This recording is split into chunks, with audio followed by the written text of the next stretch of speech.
Okay, let's start with a prayer. In the name of the Father, and the Son, and the Holy Spirit. Amen. Thank you, Heavenly Father. Thank you, Holy Spirit. Thank you, Jesus, for this wonderful day and another opportunity to listen to your word, Lord. Lord, as we gathered here to listen to your word, help us to open our spiritual eyes, the spiritual ears, to understand the benefit of speaking in tongues clearly. Lord, as yesterday's session was continued and we were seeing mighty tongues flown into the people who were here as well as in the YouTube. Many were experienced the gift of tongues and many were spoke with tongues, which is the mysteries which we have spoken, Lord. Lord, thank you for this opportunity. And we believe that this session also, the people who couldn't able to activate the gift of tongues will log in and they will get the gift of tongues and slain in spirit. Lord, we thank you for this technology and Papa Johnson, who makes this teaching very simple in a simple way so that everyone could understand with the easier examples and practical examples. Lord, we believe that you will guide us and you are the host of this meeting. We believe that there will no hindrance for the internet. We command a stable internet connection everywhere who are seeing this across the globe. We thank you for this amazing session and we expect more and more testimonies and more amazing results. We thank you and we praise you in Jesus' name. Amen, amen, amen. Amen. Okay, yesterday there were about 22 or 25 people who were spoke in tongues. There were only some testified. Is there anyone who want to share your experience?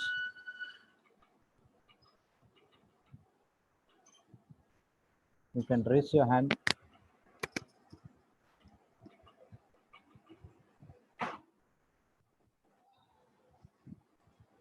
Anyone? Brothers, sisters?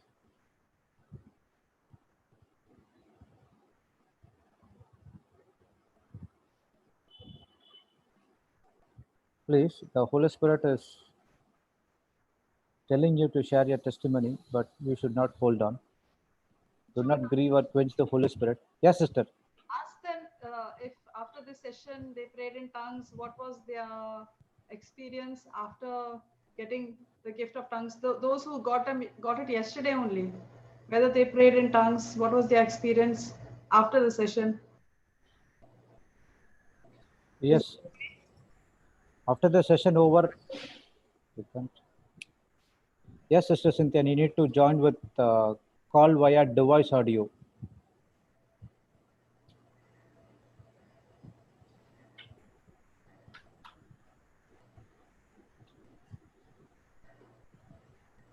The left hand side in your mobile, you would see a mic button. Click that. It will ask to join call via device audio. You have to click that. So anyone after the session went off, anyone tried to speak in tongues? There are some people said that we would speak for 2 hours, 4 hours, 24 hours. Any news from those people? There are some people who are saying yes, yes. So you can just find out in the chat who are those people. There is Yeah, Brother Ashley, do you want to share something? Bridget, Bridget, then Raina, Nisha. Who want to share first, please? We have only 15 minutes of time. Papa Johnson will start by 11, so that we'll go into deeper about the benefits. Okay, Brother Ashley, I'll put you on. You just share your experience. Just a short. Don't need a long one. Okay. Yeah, Brother Ashley. Brother. Okay.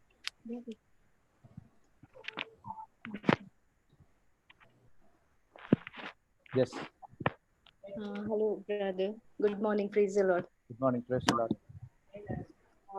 I'm Alexi. I got my gift of tongue got activated later on.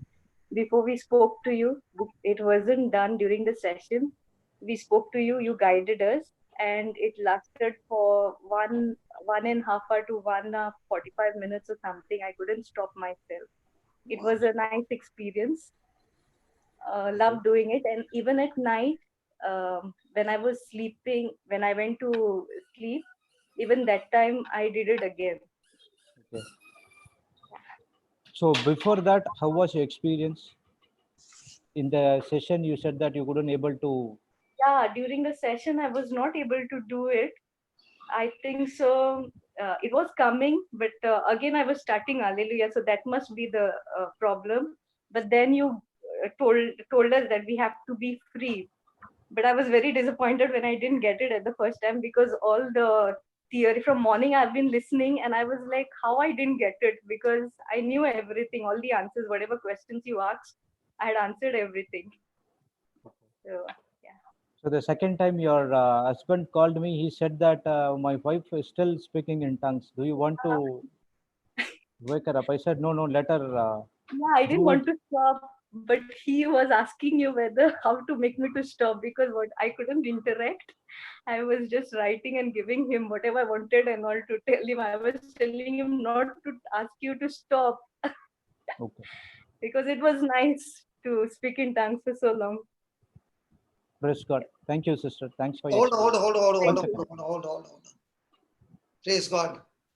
Praise God. When I'm Praise God. seeing you on a video, I can see you like a student sitting with a notebook and a pen, and it is so nice. No, hold on. Keep it Hold on. on. It is so nice to see the hunger that you have.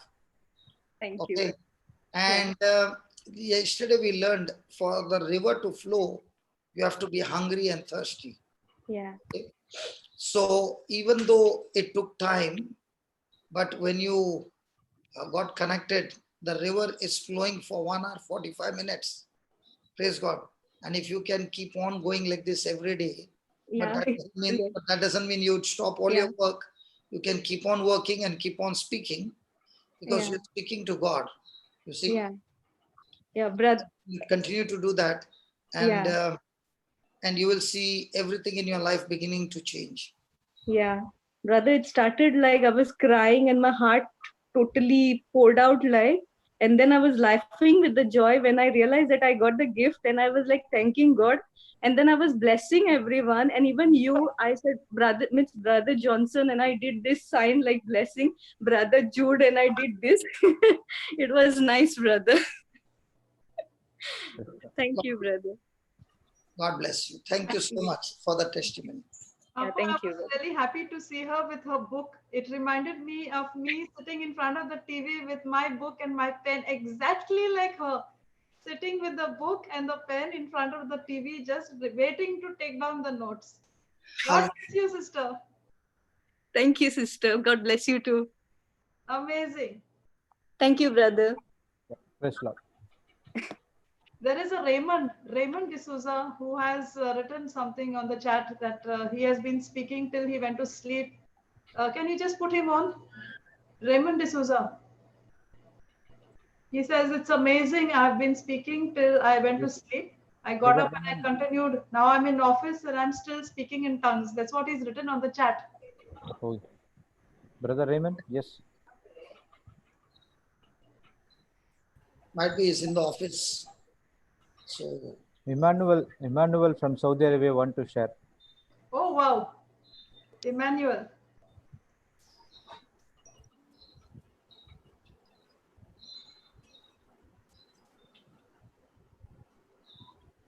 where is Brother Praise the Emmanuel. Lord. Yes, brother. Can you just listen to me? Yeah, Is yeah, my we can. voice audible? Brother, praise the Lord. Yesterday evening, I just, I tried, for a little, for some time. And, again, just, I just spoke with my wife. Even my wife started speaking in tongues. And today morning, again, I started and I just, spoke tongues. The only thing is, I don't know whether I'm speaking correctly or not. That is the only thing, coming behind I me. will answer But that question when we'll be studying the word. Don't worry. Are you the same brother from Saudi? Yes, yes, Papa. Yes, yes, we recognize his voice.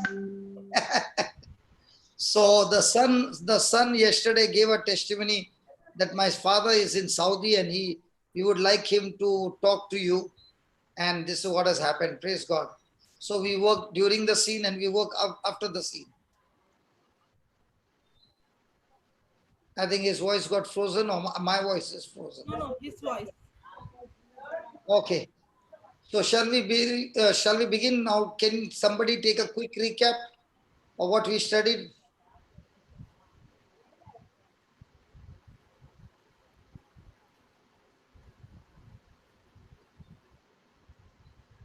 Nobody's talking among the three of you. I thought my voice got frozen. No. I was actually going to the benefits of tongues to put it in the chat. So it's better if Jude or Jocelyn take over. I'm just trying to find the benefits to put over here. Just a quick recap of what you studied yesterday, something that you all studied. Come on. Yeah, Papa. Yesterday in the morning, we studied about how the Holy Spirit was the same in the upper room in Acts 2, as well as the same in Acts 12, as well as the same Holy Spirit in us is the same. So we received the gift of tongues. So even though I have attended the many tongue session in growth retreat as well as in the normal 3 days 4 days retreat, I mean yesterday was a very detailed one, and the explanation about a single word from the well of water to the river to the rivers, it touched me so much.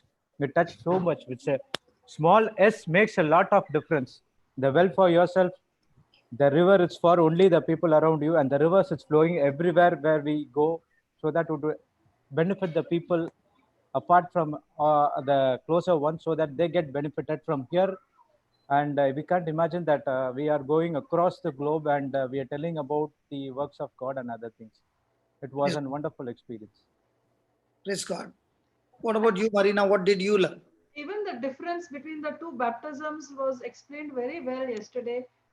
We did not have this explanation before in detail. That the baptism of the Holy Spirit, you are equipped with power. That was explained by you very in great detail, because many people have this question: if I'm just baptized and I accept Jesus as my Lord, God, and Savior, am I able to get the same results as when I get the baptism of the Holy Spirit? So that was explained very well yesterday. How we are equipped with power, the force that brings results, change, and that was very well explained to us. So we actually know now. How to get the results when we have this power and we are equipped with this power.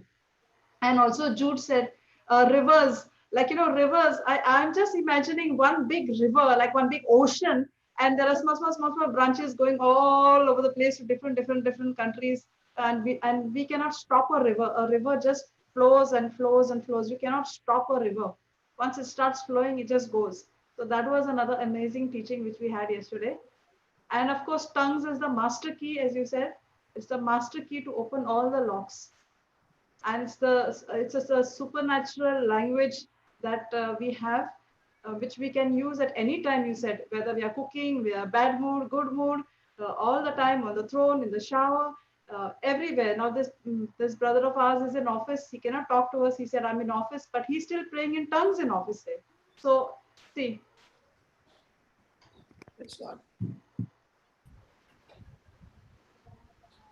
Also, you explained about the sons of God, who that believe. That was, I was thinking that everyone in the world was sons of God, but after the scripture explanation gave, we cleared that the person who believe in Jesus Christ and works, who accepted Jesus Christ as Lord God and Savior, is the sons of God. And the difference between the born again and the anointing of the fire anointing with the Holy Ghost is totally different. So that this explanation was very good, and it was clearly explained to me. Thank you, Papa. It's a great one. Praise God. What else? Josie, And did you learn anything? Yeah. No, yesterday when you started with if your son asks for the father for the bread, will the father give stone? Will the father give the scorpion? Then you explained the scorpion is talking about the evil spirit. So the father will only give good things.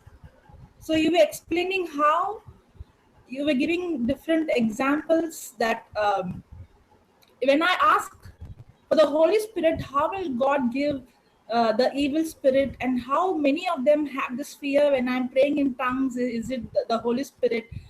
And then you were also giving the examples of how some of them who spoke against the Holy Spirit, against praying in tongues, and you explained that is not the sin. The sin is when you don't allow the Holy Spirit, then there is no chance of repentance.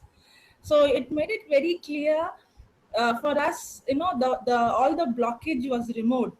Usually those question comes, I have spoken like this, will I get the gift of tongues? Do I really speak in tongues, and all those? So I think the first part, you made it very clear, and also you explained about um, the what is to be born again, and what is the experience of receiving the baptism of the fire.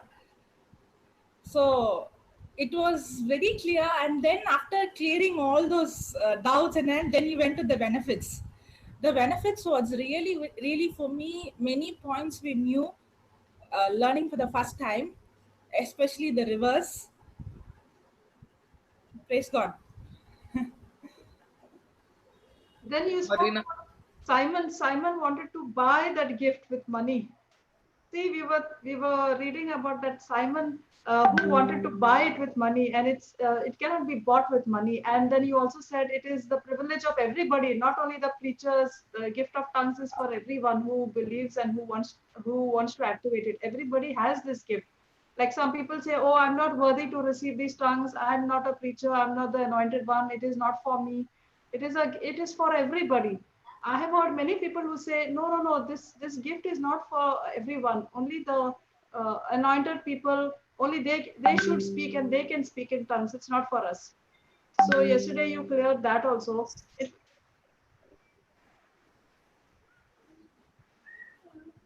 yeah, suddenly you stopped. What happened? No, I no, think I'm you said still, something happened to me. no, no, no. There were so many things I'm just trying to recall. Yeah. There are so many things. Actually, we have to actually listen to, Papa, yesterday we had 10 hours, 4.5 hours in the morning and 5.5 hours in the evening, which was so amazing. We actually have to sit and listen and hear that teaching again and again and again, because there are so many pearls of wisdom. There are so many things. Like I'm thinking I have to sit like that lady just now who we saw, Alexi, with the book, and I have to start writing down, because I have to, I cannot remember everything that I learned yesterday. There's such a lot. When does a person start remembering, when that person starts teaching somebody else. Yeah, but I When have the to. person starts practicing, when the practice is repeated again and again, it becomes Correct, a new lifestyle. correct. So we have Okay. to actually sit with that teaching again and digest it properly, study it again, and then start teaching, as you said. So, Praise God. and each point that you explained also was amazing in different ways. And the ways that you explained are too good. Praise God. You were I, talking about I that. yeah. You were talking about the love, no? What? You were talking about praying in tongues. The book of, what is that, Jude chapter 1 verse 20 and 21. Hmm. It keeps you in the love of God. You were Yeah. explaining about that. Hmm. So, and you were telling, the commandment of love is what is the ultimate. It is love, and praying in tongues is love. What I understood is from when you were teaching, uh, what the Lord spoke to me is, usually we have this mindset, should I do this? Even praying in tongues and reading the Bible, it becomes like this. Okay, now I prayed in tongues so many hours. Now God will do this for me. Now I had confessed this. it again becomes like a work. But actually, it's not a work. It's not that I have to do this so that I'll be blessed. What I understood is when we pray in tongues, it's beyond doing right or wrong. You know, the for example, the sin that Adam committed, if God told him to eat all the fruit of the garden, if he was busy eating all the fruit, he would have not even thought about that tree. In the same way, if we would do what, if we get connected, there is something bigger than right and wrong. We have to, God did not want us to have the knowledge of good and evil. He did not want us to have the knowledge of evil. He did not want us to discriminate good and evil, because God wants us to be united with Him. God wants us to have communion with Him. God wants us to know Him. That is the ultimate. It's not about right or wrong. That's where people struggle, because they think, okay, if I do this, is it right? They ask, if I do this, is it right? If I don't speak like this, right? If I take a wine, is it right? If I take alcohol, is it right? Is it wrong? All these questions comes, is it right? This is wrong. It's not a question about right or wrong. It's a question about me knowing Christ and having relationship with Him and getting connected to Him. And when I pray in tongues, it is that connection that I have with Him, that intimate relationship where I get directly connected to Him. I'm one with Him. It is all about love. It's not that if I pray in tongues, something is going to happen. So I understood, if I understand this and I get connected to Him, now I don't want to come. I will not ask, shall I pray for 1 hour? Is it enough? Oh my God, I have to pray for 1 hour. Now it won't become like a duty. It won't become like a work I have to do. Example, when you are chatting with somebody or talking with somebody on the phone, before you call, Yeah. do you say, should I talk for 1 hour? No. Yeah. Talking with somebody whom you love, you are talking for 1 hour, 2 hours, and after 2 hours you realize, oh my God, Oh my 1 hour God. gone. But if somebody is Yeah. irritating you, within 5 minutes you are saying might be half an hour is gone, and you see the God. only 5 minutes is gone. So when you Yeah. are having a relationship with God, you don't even know that much time has gone. Now, for example, Oh, yesterday when we finished, it was 5 hours 39 minutes I saw. Come on, nobody can I can't sit in one place for 5 hours 39 minutes. I can yeah. stop for 5 hours 39 minutes, but to sit in one place is not possible. But when you're so engrossed in that intimacy, that you are lost. And that is what is God given us. God has given us this gift, which Yes. he wants us to operate in love. It's a supernatural gift that benefits us, blesses us, and very important, gets us into such an intimacy that we begin to know God. Let me say that again. We begin to No. know God personally. Oh God, Krishna. Hallelujah. Hallelujah. Hallelujah. Thank you, Jesus. Thank you, Jesus. So, Father, we thank you. We praise you as we bow down to you. Spirit of God, we need your help. Minister to each one of us, O Lord. And not only minister to us and give us understanding, but help us to apply it in our day-to-day life and let it become a lifestyle. Lord, there are rivers inside, and these rivers are longing to flow out of our belly, so that through these rivers, there is a revival fire that will transform people's lives around the world. So we ask you, Father, to have your way in our midst. Bring out this truth, so Lord, that will really, really make an impact in our life and transform our life. We pray for a revival and mighty warriors to be raised up who will be laborers in your vineyard, because you said, pray to the Lord of the harvest for laborers. Harvest is plentiful, but the laborers are few.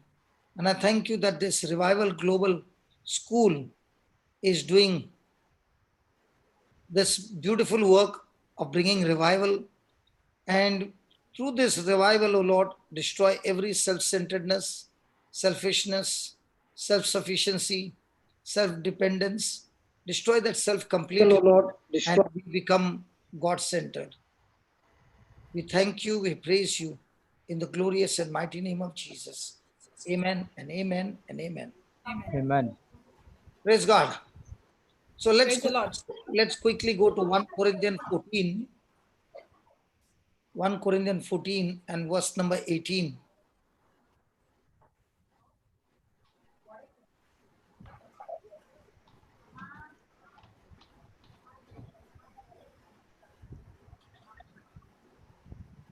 Please read that. I thank my God. I speak with tongues more than you all. Praise God. Now, Paul was a man who had received the gift of tongues. And from the time he received the gift of tongues, he was the one who practiced, and he was the one who spoke in tongues more than anybody. Praise God. But at the same time, when he would be preaching, he was talking about how the tongues has power to reveal God's deeper truths. Amen. Hallelujah. Hallelujah. But at the same time, he began to talk about the advantage of tongues. At the same time, he spoke about how, when it is not used in the right position, it can become fruitless. Hallelujah. Hallelujah. Yeah. Because it will be fruitless not for Paul, but for the church. In other words, the Corinthians were the ones who were very, very gifted by the Holy Spirit. And they were the ones who were, all the time wanting to speak in tongues and keep on speaking in tongues. Praise God. But what Paul was saying, that if I am along with others, I would rather speak 5 words with my own understanding than speak 10,000 words in an unknown tongue, because when that happens, okay, um, it will not bring any benefit to the church. Hallelujah. Hallelujah. Hallelujah. Hallelujah. Look at what he says. I thank my God. I speak with tongues more than you all. Now, was that a positive statement or a negative statement? Positive. Positive. It is a positive statement. But when people see the letter of Paul, they say that Paul was saying not to speak in tongues. Now, that's not what he meant. Praise God. Hallelujah. Hallelujah. Thank you, Jesus. Thank you, Jesus. If you read that verse number 22, 23,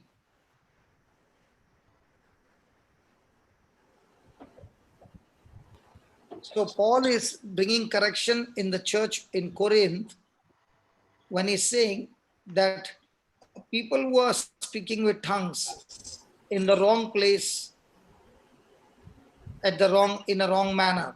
Okay. Now he's trying to make them understand what is tongues and why the tongues brings benefit. Now read that 22. Wherefore, tongues are for a sign, not to them that believe, but to them that believe not. Yes. But prophesying serveth not for them that believe not, but for them which believe. So a person who is a believer, he will want the person to come and preach the gospel and give the prophecy, give the message of God. But a person who is an unbeliever, for him, when a person is speaking in tongues, it is a sign for that person that this person is speaking in an unknown language. Hallelujah. Hallelujah. Hallelujah. Because when they see everybody speaking in tongues, hello? Yeah. Can Yes. you repeat it, Papa, again? Your voice is breaking, no? Is it for me only? No, it's not breaking. Okay, my internet then. Okay. Okay, read that 22 again. Wherefore, tongues are for a sign, not to them that believe, but to them that believe not. But prophesying serveth not for them that believe not, but for them which believe. Okay. And then 23. If therefore the whole church become together into one place, and all speak with tongues, and there come in those that are unlearned or unbelievers, will they not say that you are mad?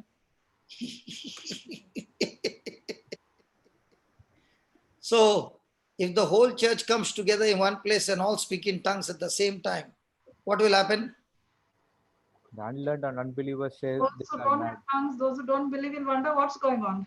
Not only those who don't believe, those who are unbelievers, there are also believers in the church who Unlearned. don't understand about tongues because they have not opened Yes. the Bible or learned anything, or they have been not preached. But even in the charismatic, when people are speaking in tongues, the person who goes to church every day, when that person listens that everybody is praying in tongues, they say, I don't want to go in that place. They are making some noise there. Correct. So it looks like all these people have lost their mind. So when Paul said these things, he did not say that speaking in tongues is wrong, but he said that you're doing the wrong thing in a right place. So this is the time when a person, unbeliever, has come and you are preaching the word. It is through the preaching of the word that person will receive the gospel. Praise God. Actually, And give his heart to Jesus. actually, it's the right thing in the wrong place, no, Papa? It's Yeah, the right the thing, speaking in tongues is right, but in the but wrong place. in the wrong place. Praise God. Because when a person is speaking in tongues, remember that speaking in tongues will not edify the church, but it will edify the person who is speaking. Yes. So that word edify is like, a person is going to a gym, okay, and is exercising, say, 4 or 5 hours every day. Will that build up his body build muscle? Yes. In the same way, when a person is speaking in tongues, he is building up his spiritual muscles in different areas of life. Yes. Hallelujah. Hallelujah. Thank you, Jesus. Thank you, Jesus. So, in other words, when we come together, okay, everything should be done to edify, build up those who hear. Amen. Amen. Amen. So, he's saying in 27 and 28,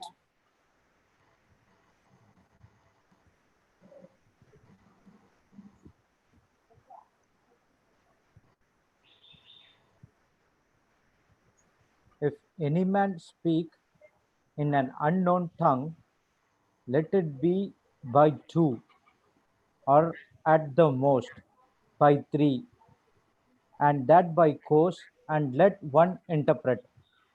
then, But if there be no interpreter, let him keep silence in the church, and let him speak to himself and to God.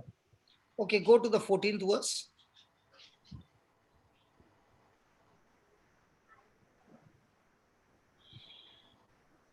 For if I pray in an unknown tongue, my spirit pray, but my understanding is unfruitful. Okay, 13. Wherefore let him that speaketh in an unknown tongue pray that he may interpret. So, it is God's desire that all of us who speak in tongue must also interpret. Read that 13th verse again. Wherefore let him that speaketh in an unknown tongue pray that he may interpret.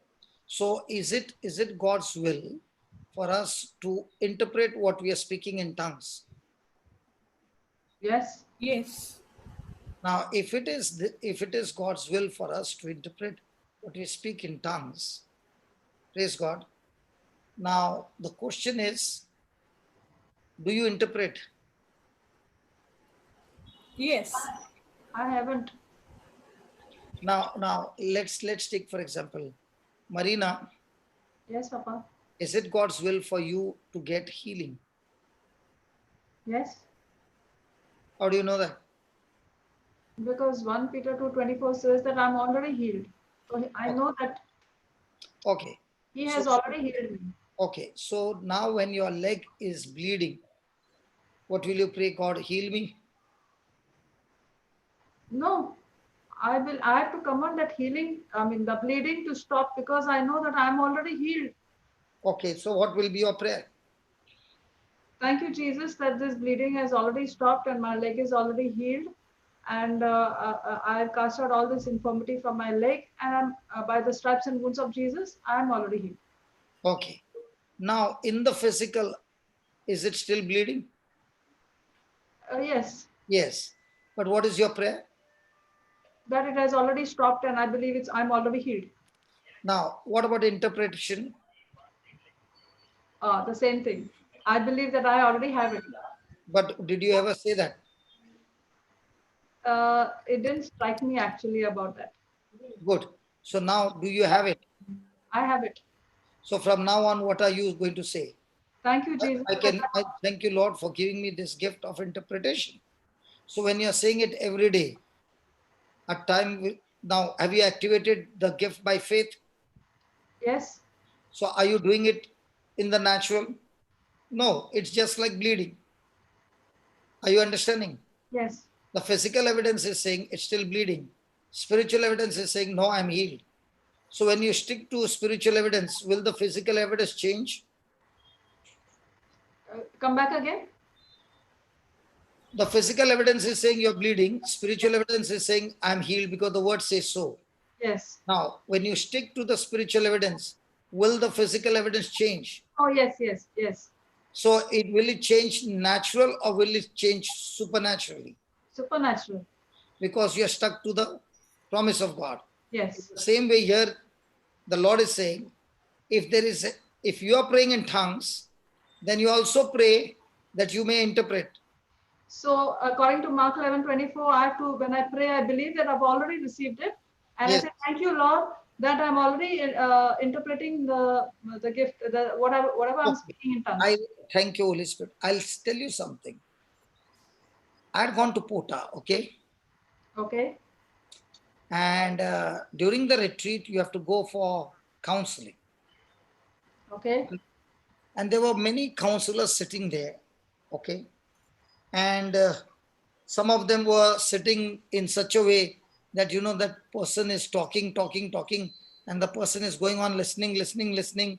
Some of them, okay, 20, 15 minutes, 20 minutes.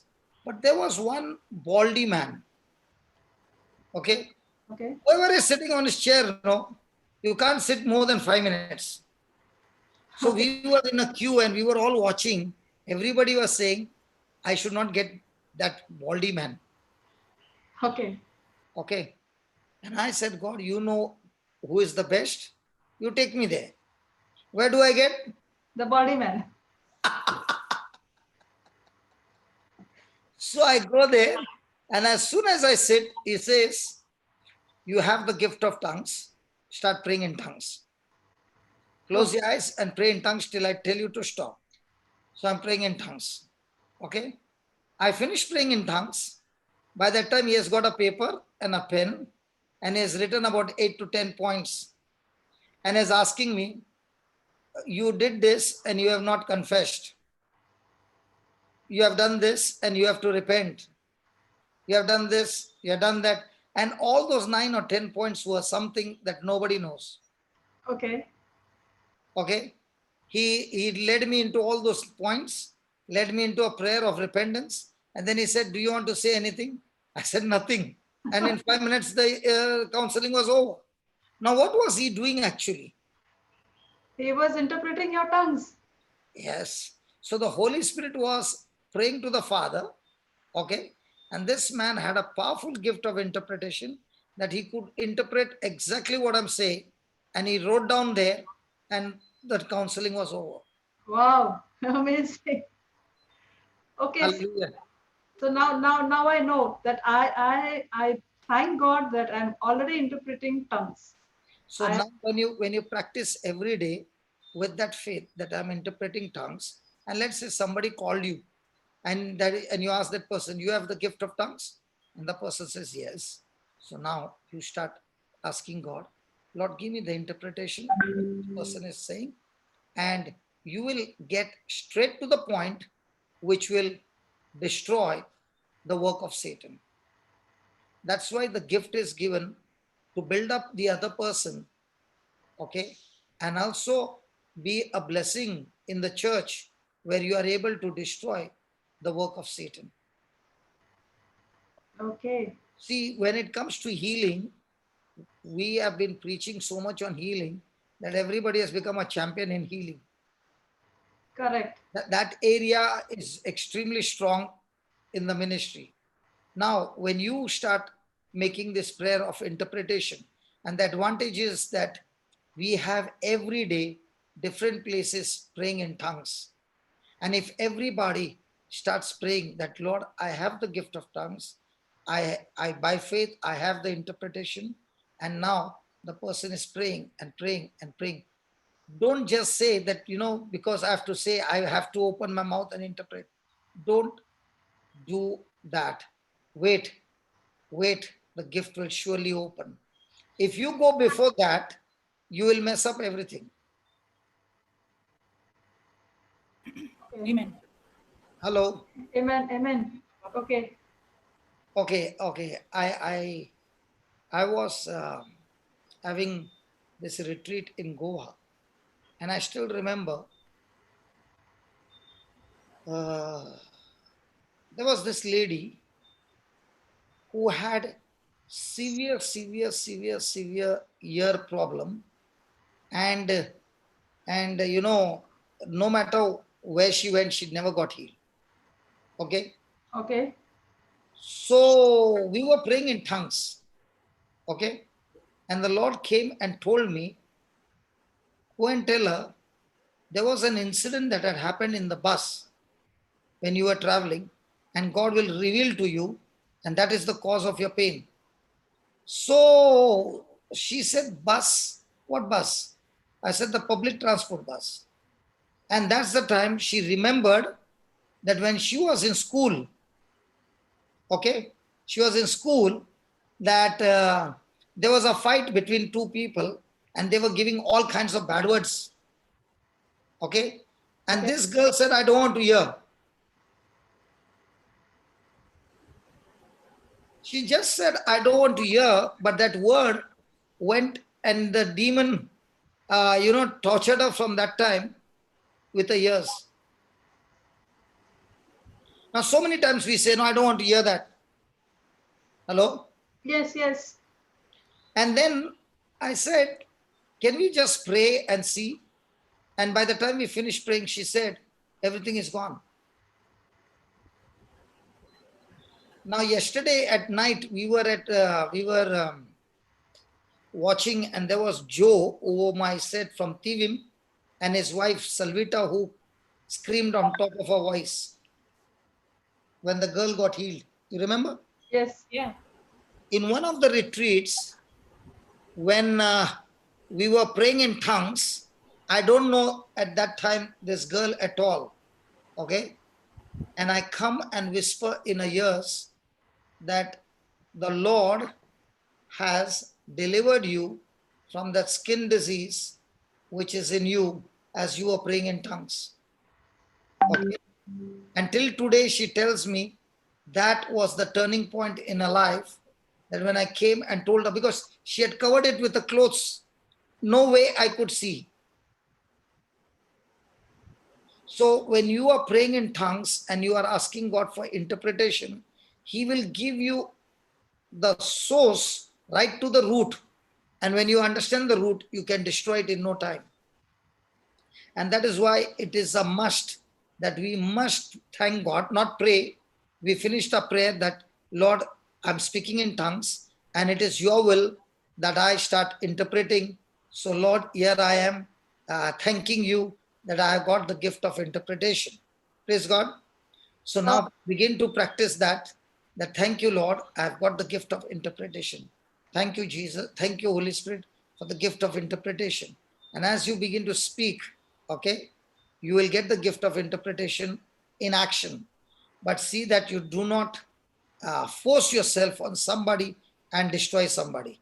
Now, there's another thing. See, it is also very important that you use wisdom. Now, I was in one of the retreat. That time I was a retreatant, and it was a retreat for spiritual gifts.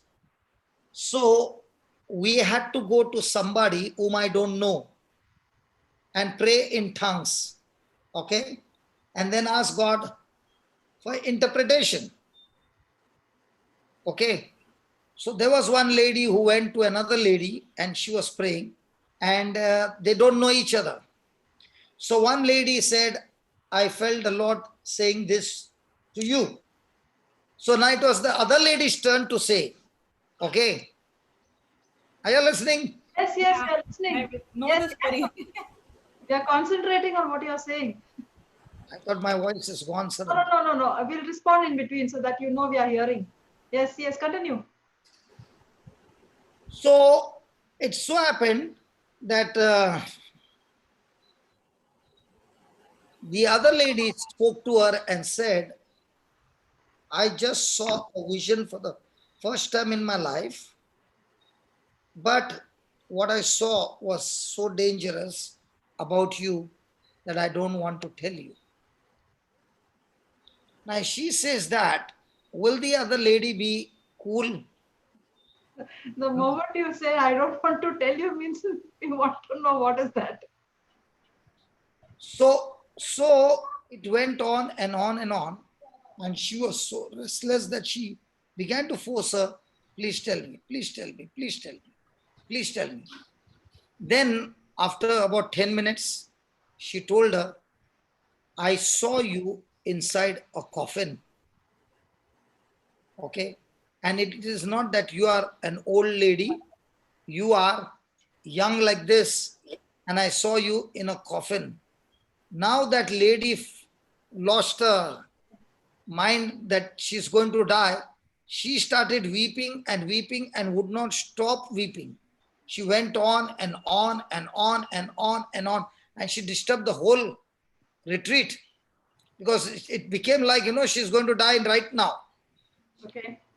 So the retreat got stopped, and the man who was teaching, he came and said, what happened? Everything was okay.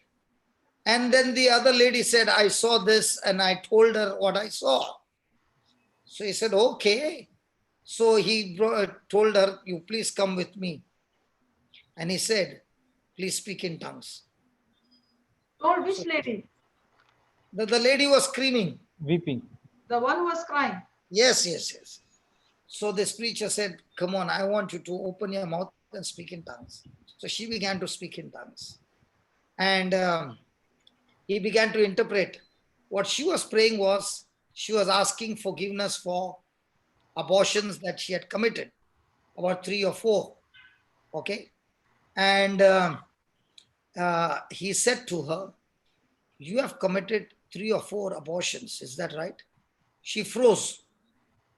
She became absolutely quiet. And she said, how do you know?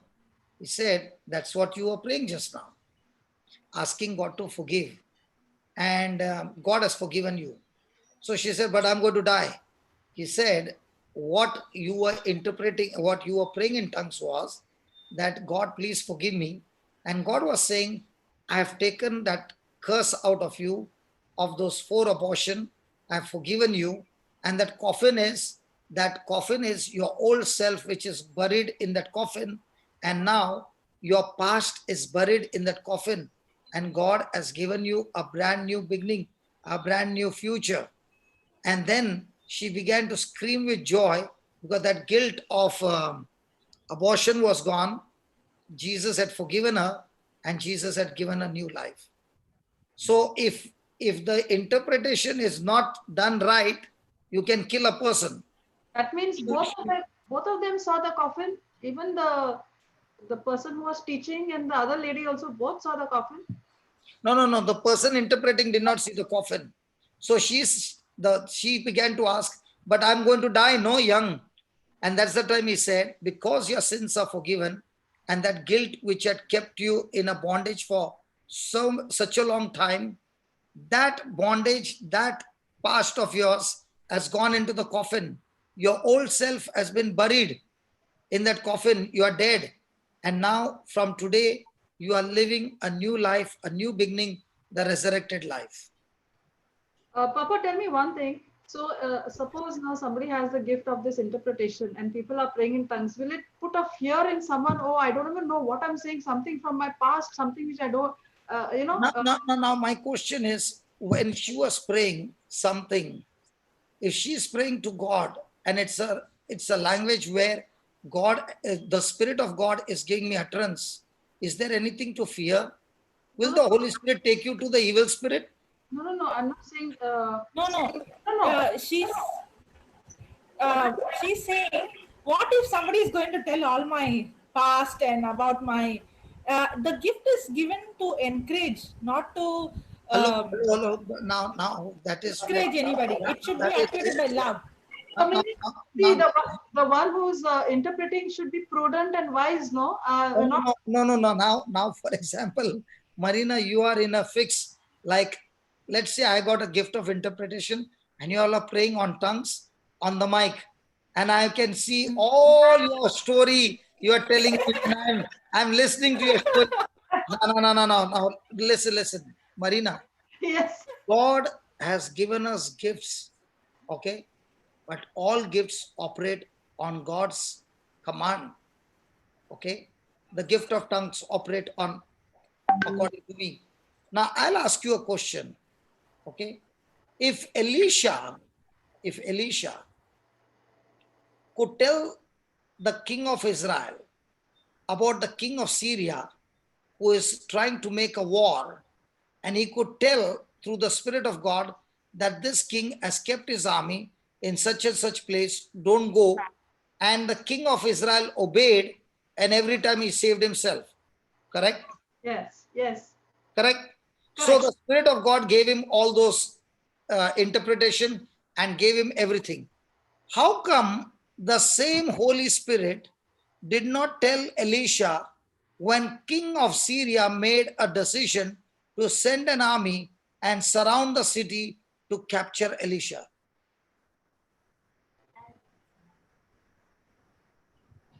Question. Are you understanding? The interpretation will come to build up somebody, not to know somebody's secrets.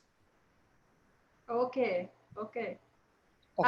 And even if somebody's, now, for example, God spoke to Nathan, who came to David and told him a parable. Now, when he interpreted that and told, was David arguing or did it lead David to repentance? It led David to repentance. It is when God speaks to you, it's not to tear somebody and destroy somebody, but to lead that person to repentance out of Satan's hand and lead that person to Christ.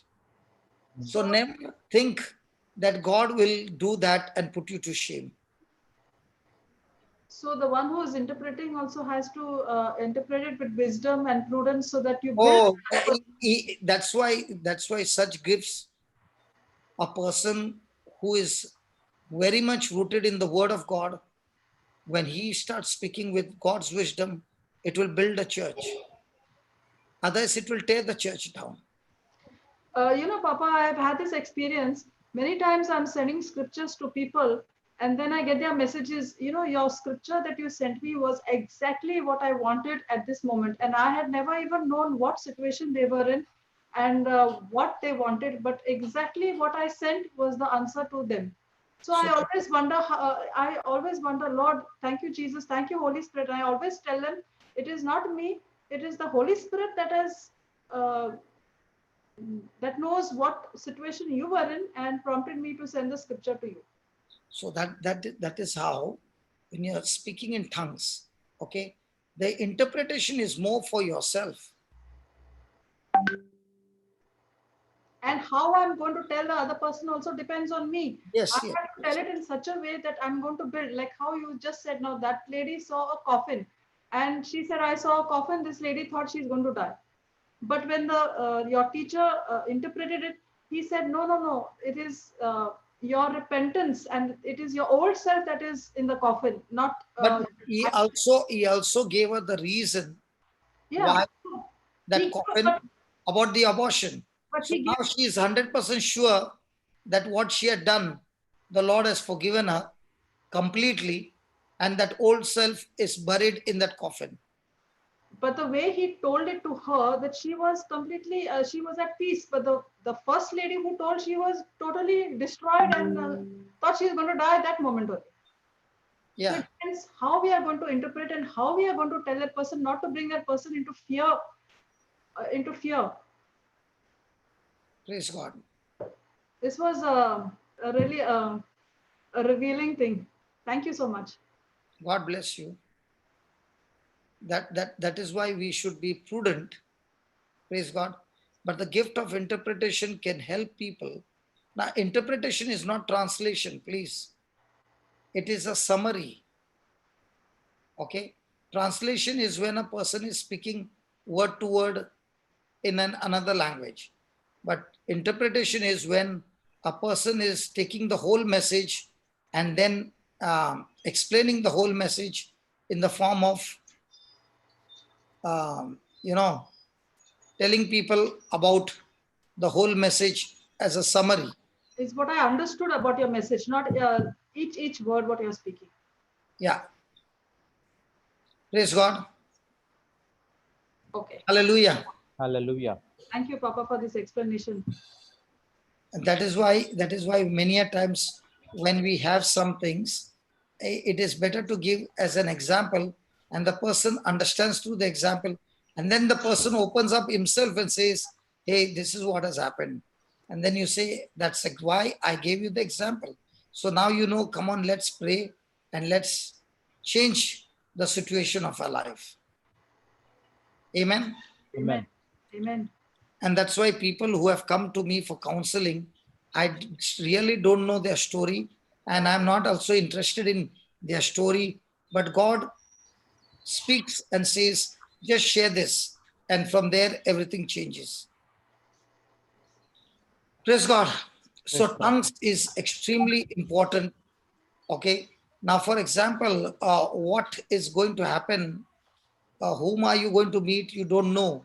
But when you're speaking in tongues, it helps you to minister to different people along the way. So you have already prayed for that person. For example, today, what I'm going to preach, I've already finished my preaching last night when I was speaking in tongues.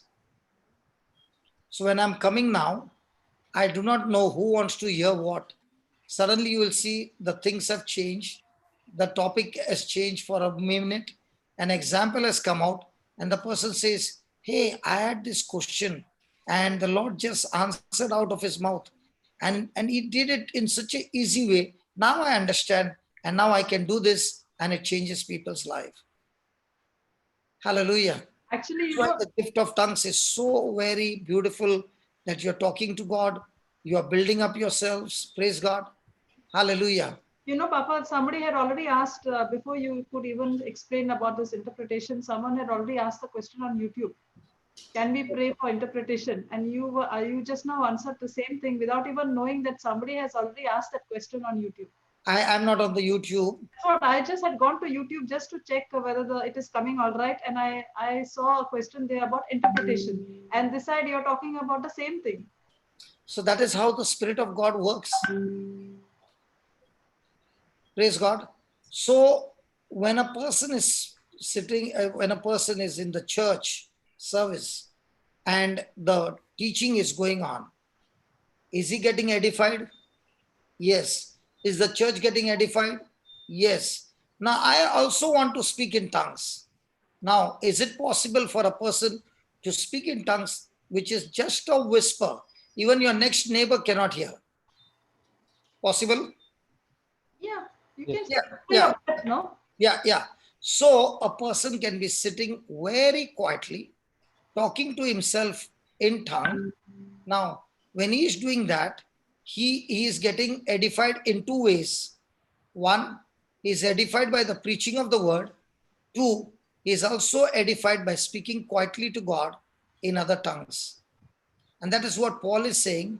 If you want to speak in tongues in church, when the preaching is going on, talk so softly that it doesn't disturb anybody. But at the same time, you are growing and growing and growing in intimacy with God. And when somebody is preaching the word and you're speaking in tongues, at that time, the Spirit of God will give you amazing understanding of what the preacher is talking about. There is a question just come here. Okay. What is the difference between interpretation and prophecy? Interpretation and prophecy. Prophecy is a message of God, okay, which is in a normal language. Now, what I'm doing is prophecy. Hello? Are you understanding? What I'm preaching right now is prophecy. But for what has happened to us is, for us, prophecy means, oh, can you tell me what's going to be my future? Hello? Yes. Yes. Some people think prophecy is that you tell me what's going to happen.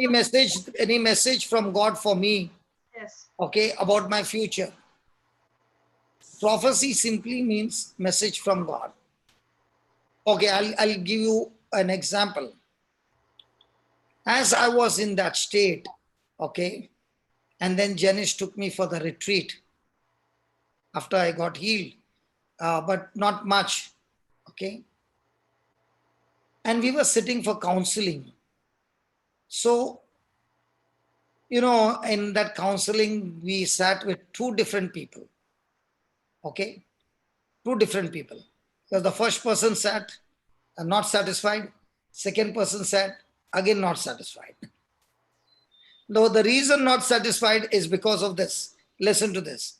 The first person, he looked at me and told my wife that this man is a great man of God. And I was, you know what? Yes. Okay. Second thing he said, in 5 years' time, God will touch his life in such a way that he'll be not only going all over India but abroad to preach the gospel. Now, imagine a person like me. So that was not satisfied. Okay. Okay. So now we went to another counselor. Okay. Now this counselor was a Hindu lady who had got converted.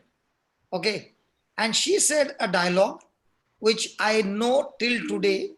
And even now, whenever I chat with her, I say to her, that word made such a big impact on my life.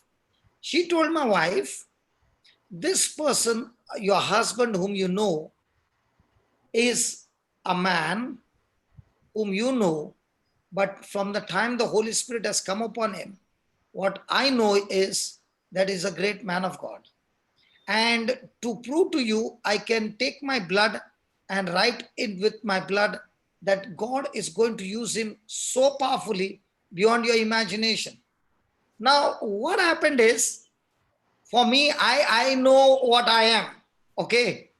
And these two people speaking these things, it did not go into my mind, and I told these two people are foolish. I even said to them in my mind that these two people are foolish, that they don't know with whom they are talking.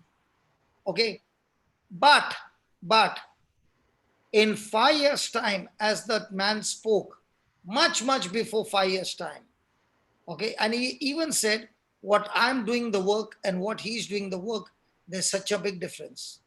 Okay, but those two words got registered, but I did not chase them, but I was chasing the word of God. But when the time came, the Spirit of God revealed to me and said, the seed that was planted, okay, at that time you had not believed, but as things began to change, I began to see. And I think about 1 week or 1.5 weeks back, again I told that lady, I always, we have a good conversation, and I said, how do you feel when you saw me in those days and what you see me now? She said, your example has opened my eyes that I now no longer see people with my natural eyes because I cannot know another Paul will be sitting right in front of me. Correct, correct, correct. Yeah, that's the beauty of Jesus, you know. It's not about your past, your smartness, your ability. God is only looking for fat people. He is searching, can I get some fat people? Because he loves fat people. Now, do you know why I'm so fat? Because Yes. God loves fat people. And that fat is not that fat. That fat is FAT, which means faithful, available, and teachable. He's all the time searching for such people. And when he finds such people day and night who are faithful to his word, who are always available for him, always, there is no timing. Whatever time, Lord, I am ready for you. And three, always teachable, making quick corrections, not by force, but when the word is preached or when the person is reading the word, is saying, Lord, here I've gone wrong. I've gone solid wrong, Lord. I need you to help me to make the correction.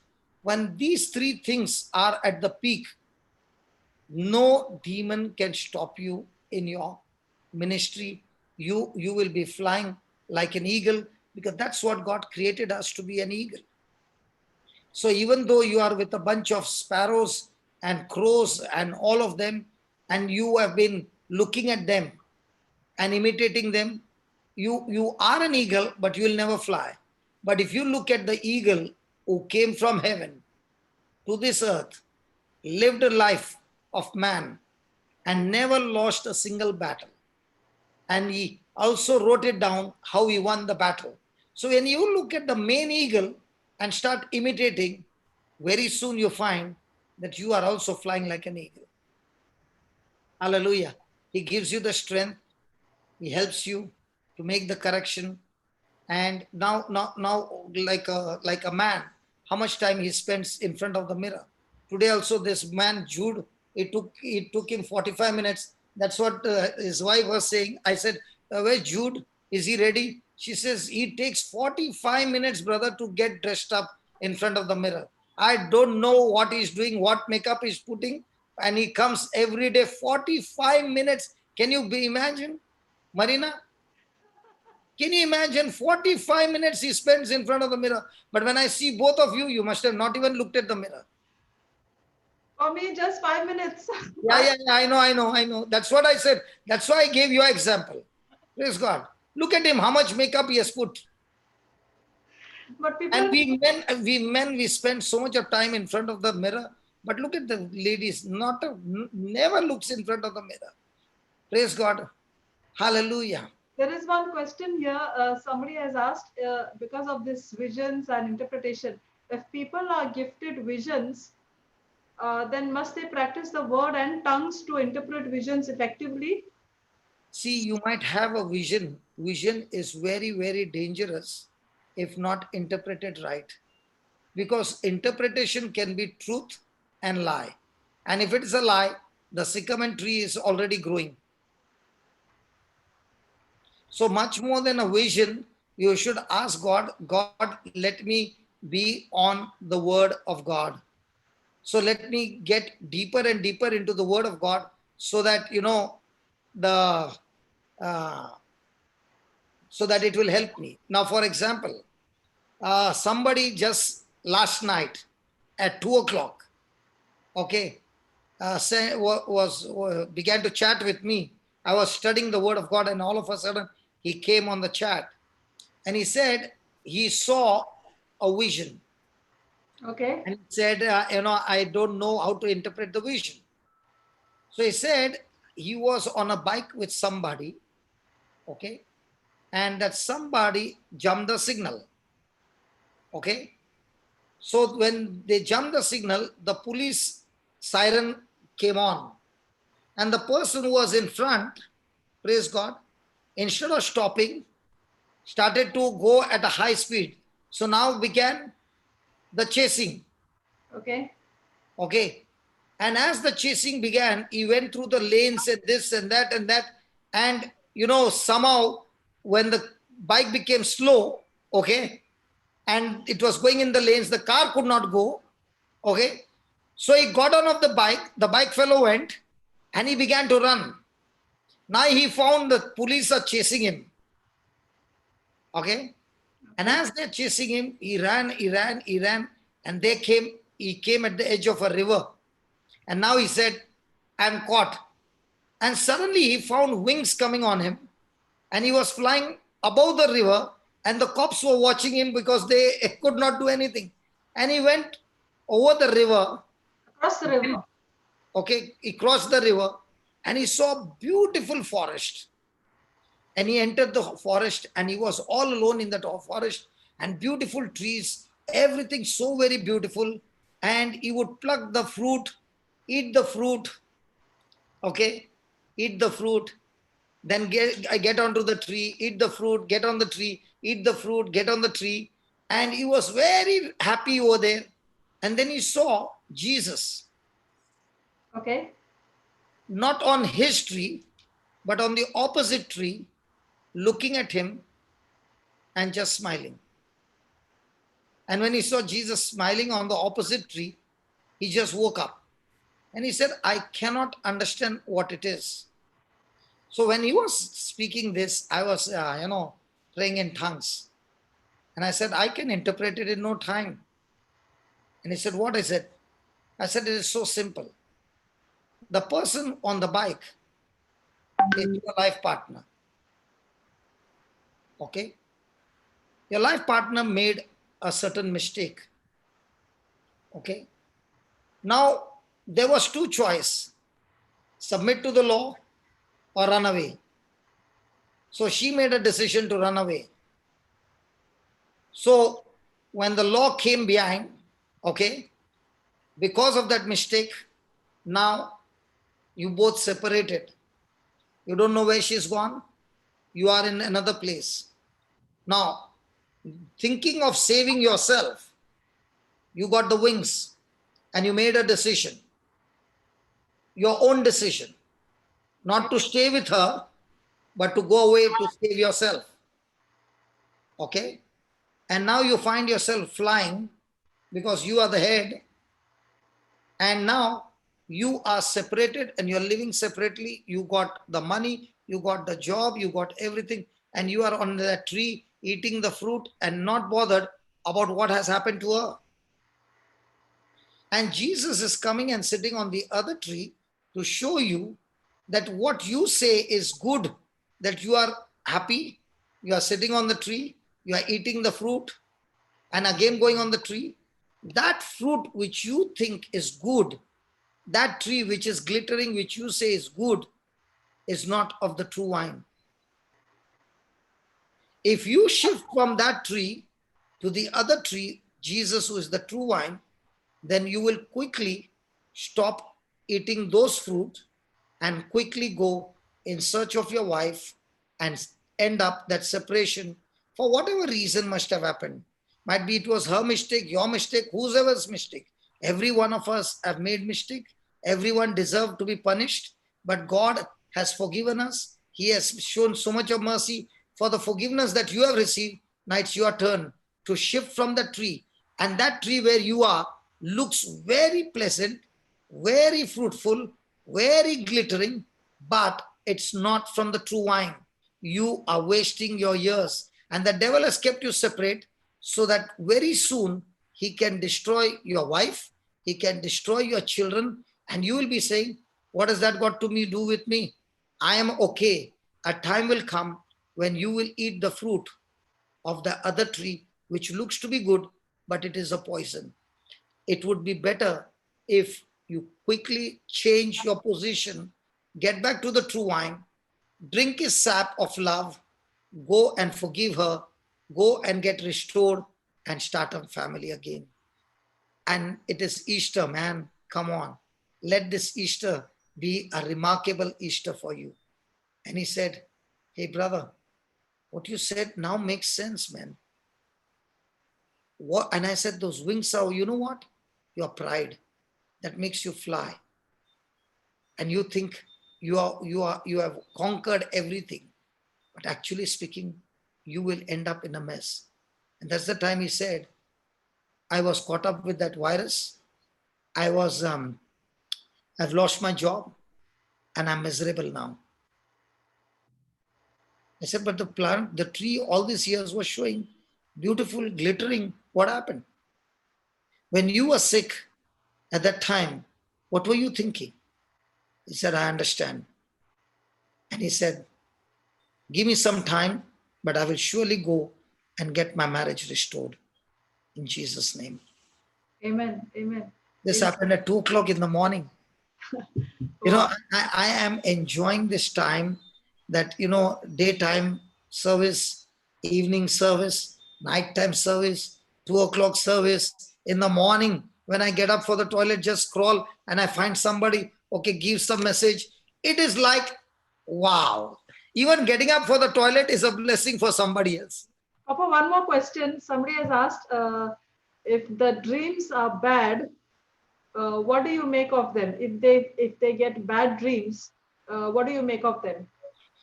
The prophet Joel said in the last days, God will pour out his spirit on all flesh. Okay. And the young shall see visions, the old shall dream dreams. Praise God. Now, when you see a bad dream, for example, somebody's dream is that somebody is meeting with an accident. Okay. Now, we learned yesterday in Romans 8:26, when I'm weak and I do not know what to pray, the Spirit of God comes for my help and helps me in my interpretation.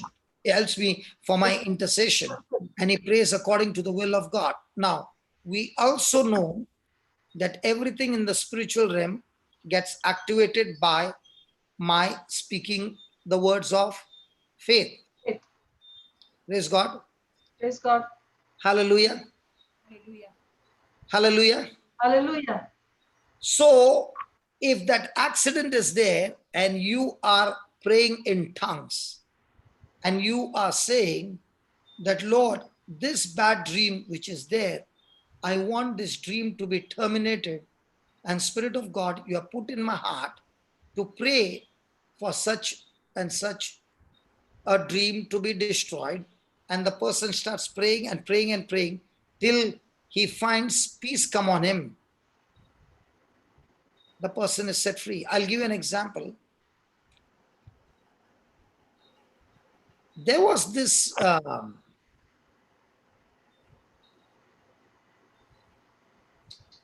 example just went from my mind.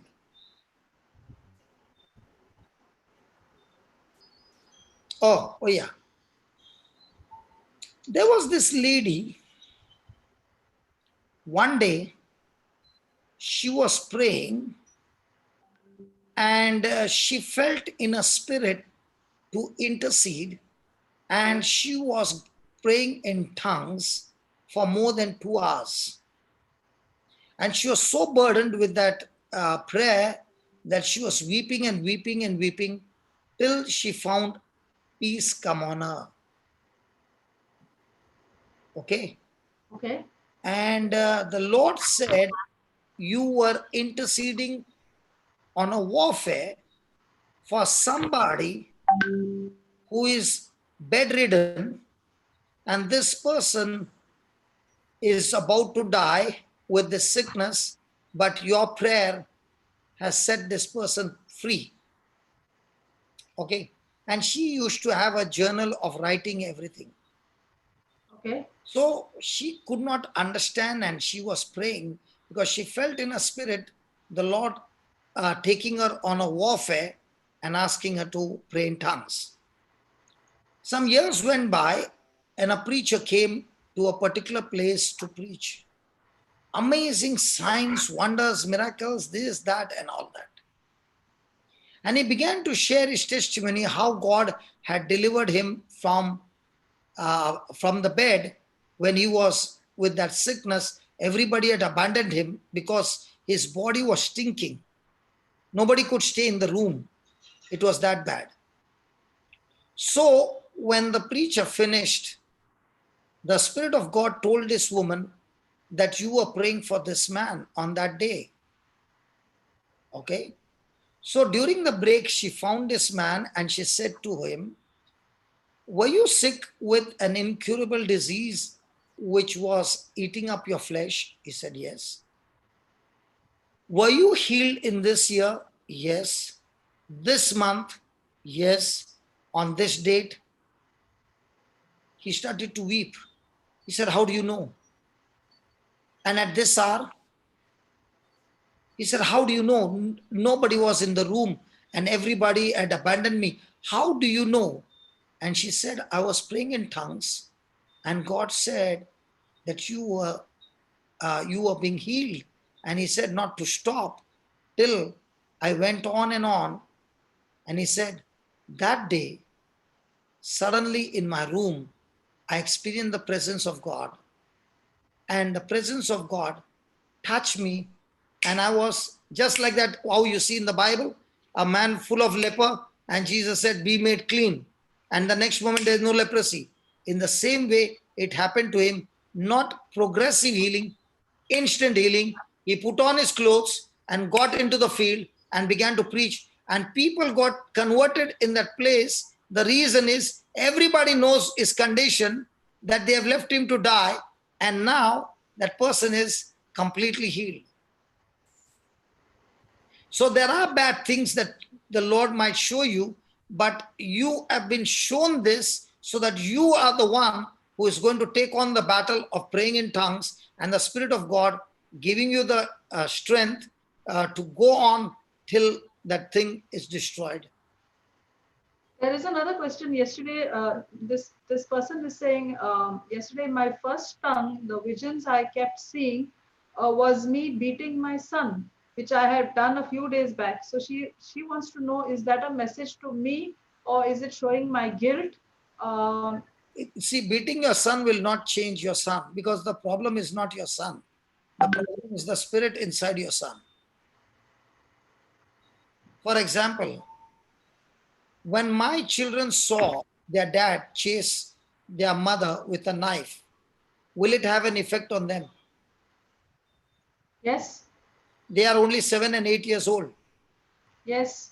So when I got changed, the fear that was in them, will it go? No. No. So when I got changed and I came close to them, they would start screaming in fear. Okay. So I went to the priest, Father Jose, and I told him, I've changed so much, but yet my children have got so much of fear. He said, first thing, don't go close to them. It will end up into more damage to them. So I said, what do I do? So he said, when they go to sleep, you and your wife softly, don't make noise, gently touch their body and ask Holy Spirit to take over their whole life from the day of conception till now. And you both have the gift of tongues. Keep praying in tongues as long as you can. Okay. Now, after 15 days, it so happened in Bombay, there is something called as bugu, bugu, bugu, bugu, bugu. Okay. That man comes with a big rope and he hits his own body. So when he hits the body with that rope, a big sound comes, fatak, fatak. So my baby, the younger one, when she would hear that noise, she would go under the chair and start shivering with fright.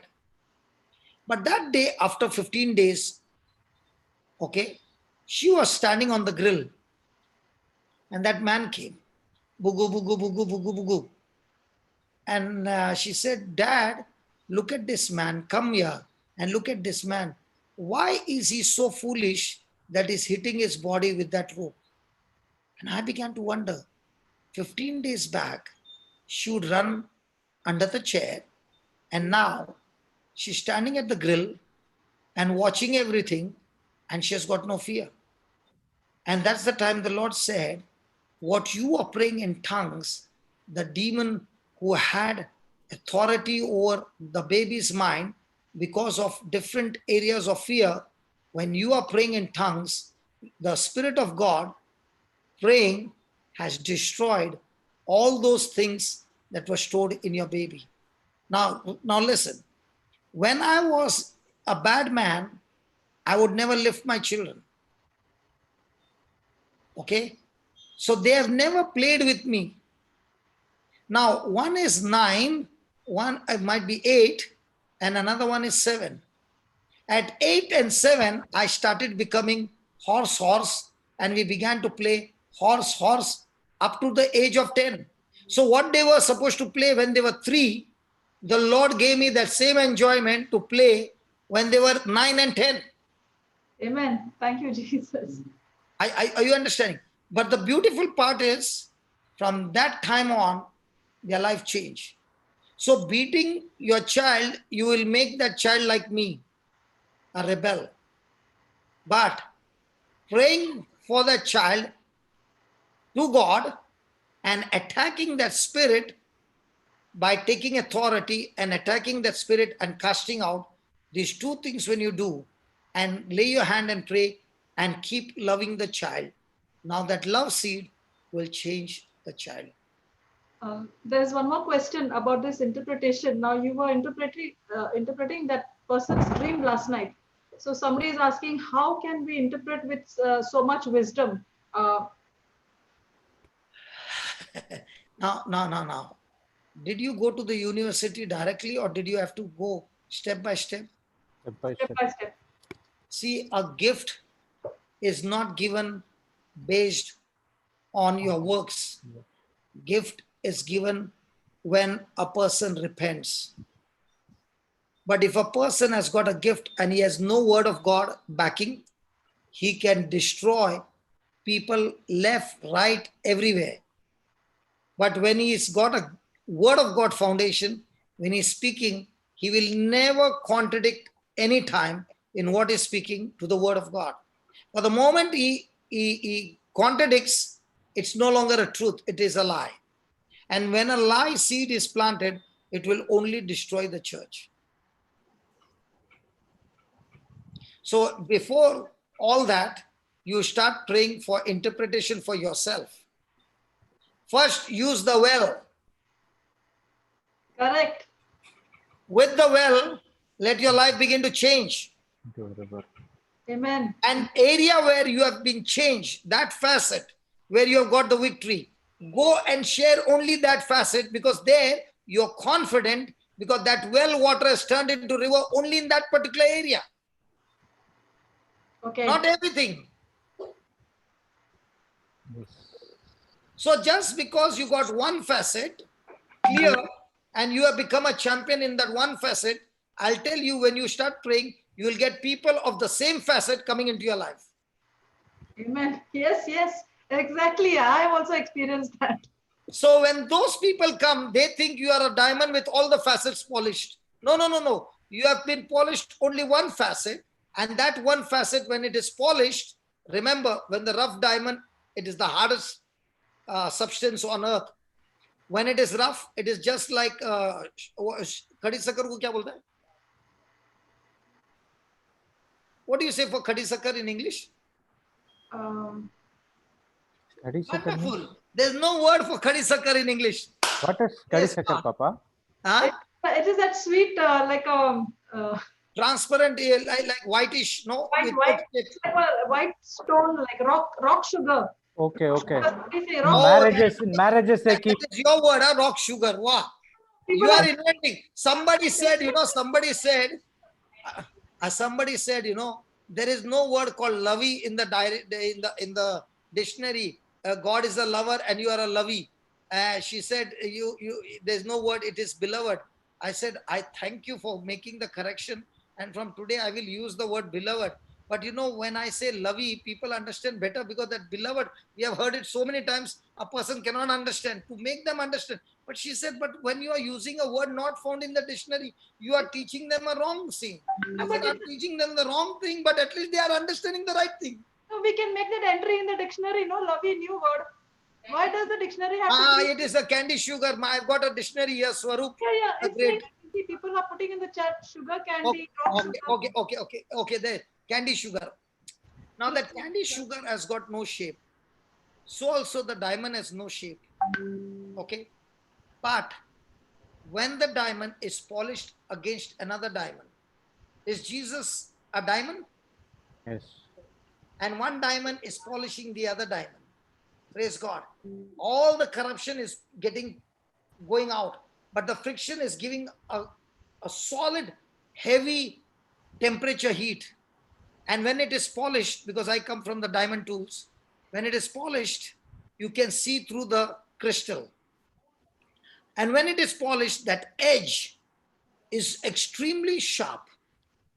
Extremely sharp.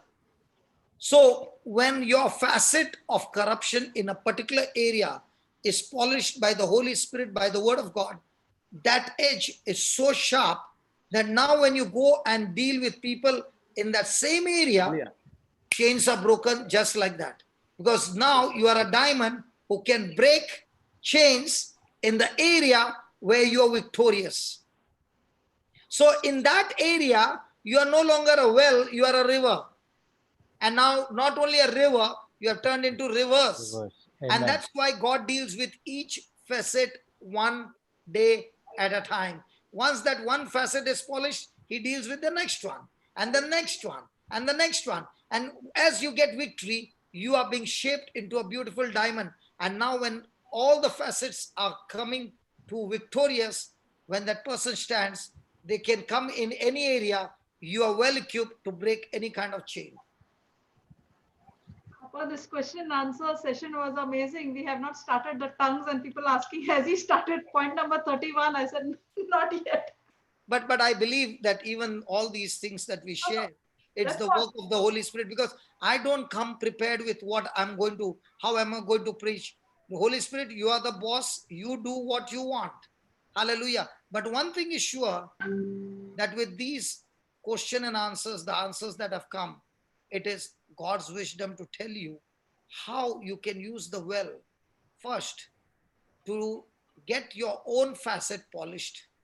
And when your facet gets polished, you can stand and say your failures once upon a time, using the word, using the Holy Spirit together and submitting and agreeing to the word of God has turned your failures into victory, into success. And now when you're standing to tell them the process of your success, very important, the process of your success, the others who are work in progress are saying, hey, I never knew that this is the way.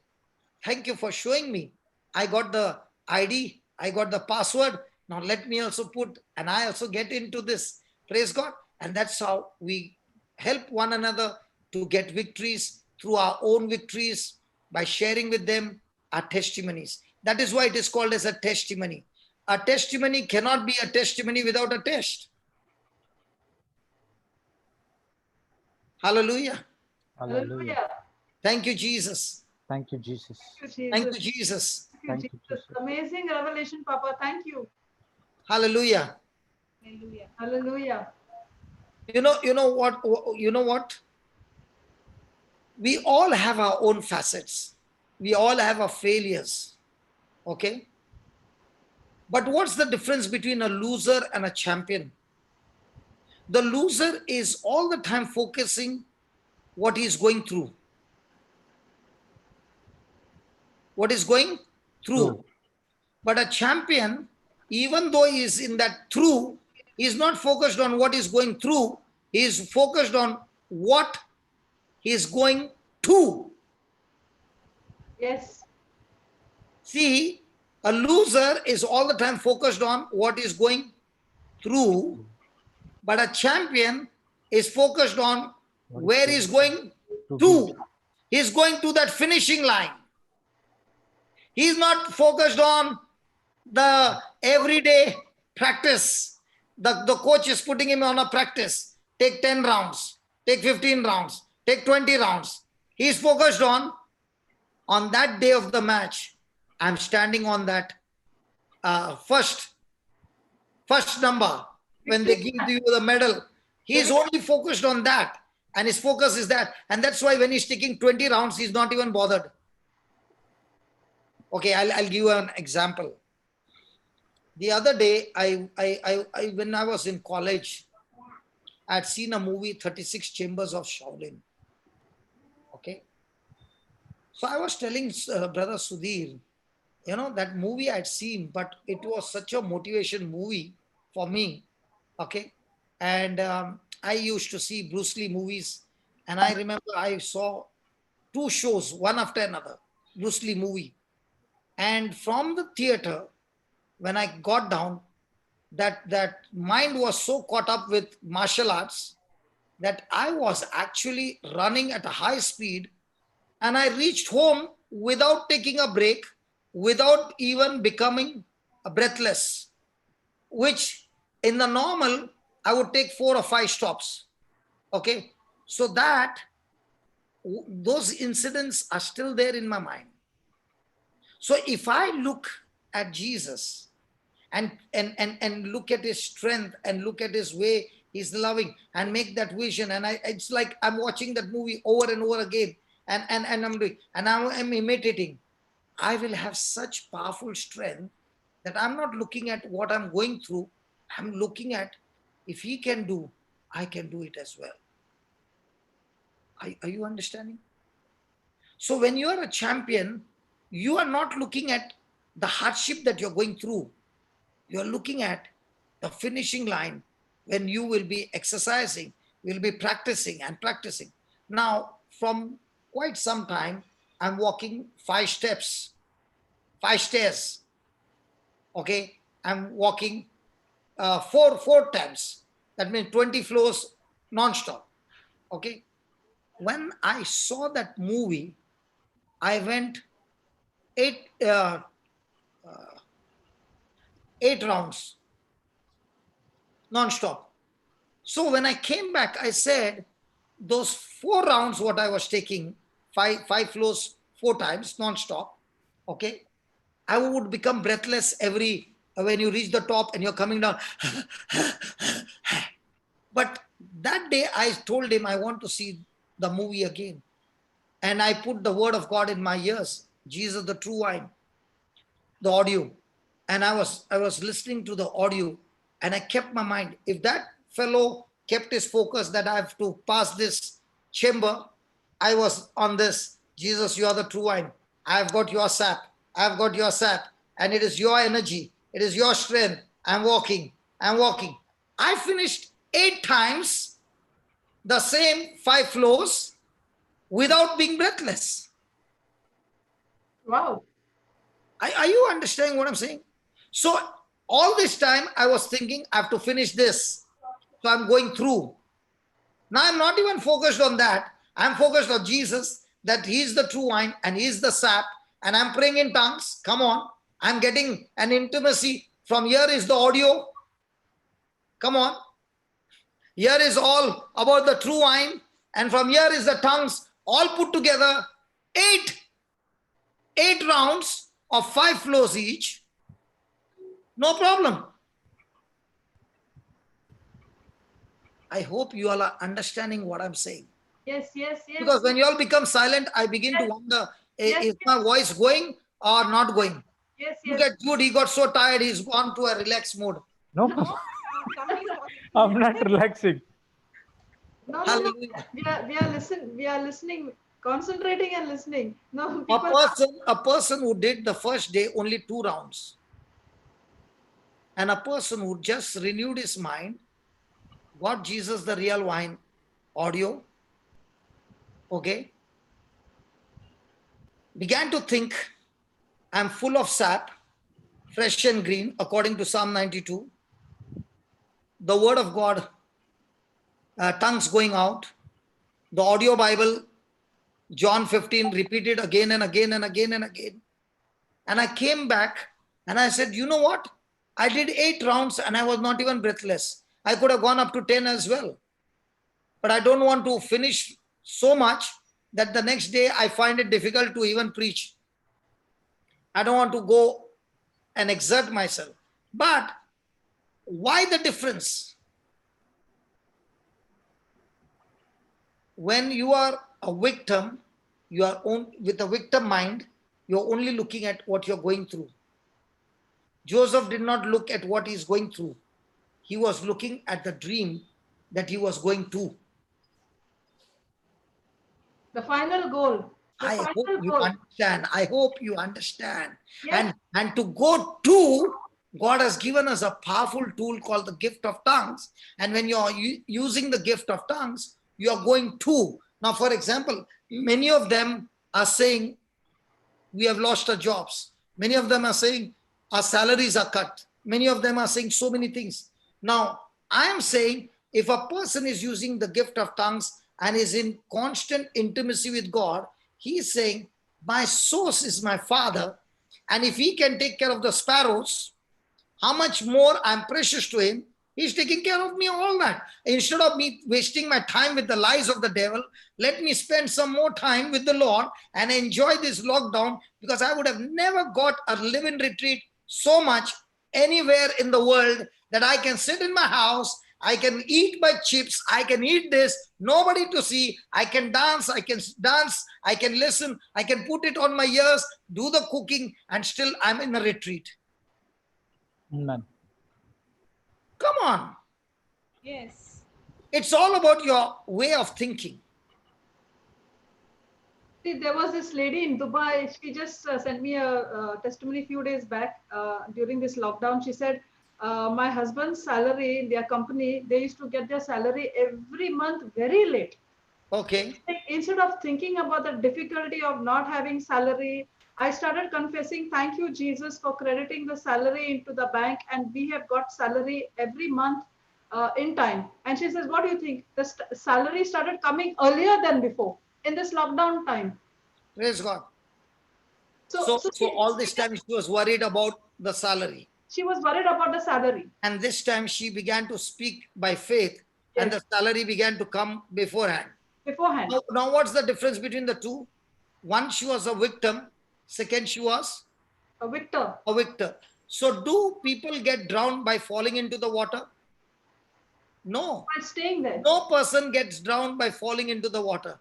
A person gets drowned in the water by staying in the water.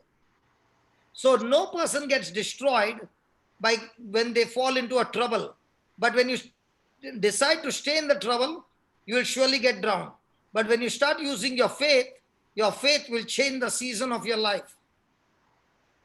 And what better way? The gift of tongues is always, always, always a prayer of faith. Amen. Amen. Amen. Because the gift of tongue is a prayer that comes from your heart. It can never come from your mind, because the person who is praying does not understand. And the best part is the devil also can't understand. And that's why the devil has been questioning you so much, because he wants to discourage you from praying. One more thing I want to ask you is, you said about this gift of interpretation. Can I pray that I interpret my own tongues, what I'm praying only? You should start with yourself only instead of... I didn't get it.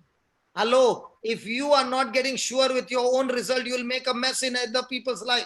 So that's what I want to ask you. Because first fire the bullets to get your own targets right. Amen. That's what I want. Always remember, everything that you are studying is for practicing on your own self. Why do you use the promises of God? To be a partaker of his divine nature. You're not using the promises of God that others become. You become first the partaker of his divine nature. So interpretation also, you have to pray for your own self first. Amen. Amen. Amen. Hallelujah. Hallelujah. So once we know that we can interpret our own tongues, then we are more confident to interpret somebody else who's speaking in tongues. Yes. Okay. Okay. So we are back to 1 Corinthians 14:19.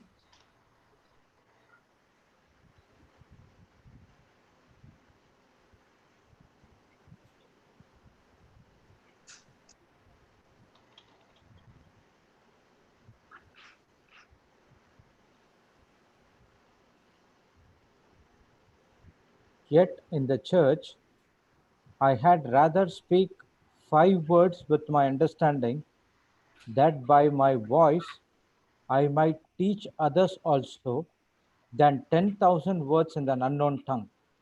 Now, what is Paul saying? The gift of tongue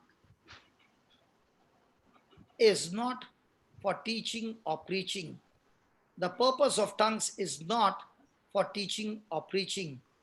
It is primarily, the main purpose of a tongue is for the person's own spiritual edification, the person's own spiritual muscles. When a person is speaking in tongues, he is actually in the gym of God, where God is his trainer, and you are having a personal communication with God, where God is training you how to build up your spiritual muscles. You know, nowadays you have got in the gym trainers, and they look after your food and what you should eat, what you should drink, how much hours you have to sleep, everything. And then they say, if you do this whole package, then we can guarantee you, we can trim your body and make it, you know, trim and slim and all that. Now, in the same way, when a person is speaking in tongues, we learned yesterday that when a person is speaking in tongues, verse 4, that he is speaking in an unknown tongue, which edifies himself, which builds himself up. So tongues is always to build yourself up, but at the same time, tongues is also used by the Spirit of God to intercede for others by the words that the Spirit gives us. Amen. Amen. Hallelujah. So, Hallelujah. in other words, praying in tongues would be a person's private prayer life. So, tongues is not used for preaching. Now, I cannot pray in tongues and say, now you interpret, and so I'll preach for now 3 hours in tongues, and I'll tell you to interpret. It will be, everybody will run out. When I'm preaching, I preach in a language that a person can understand. Hallelujah. Hallelujah. Thank you, Jesus. Thank you, Jesus.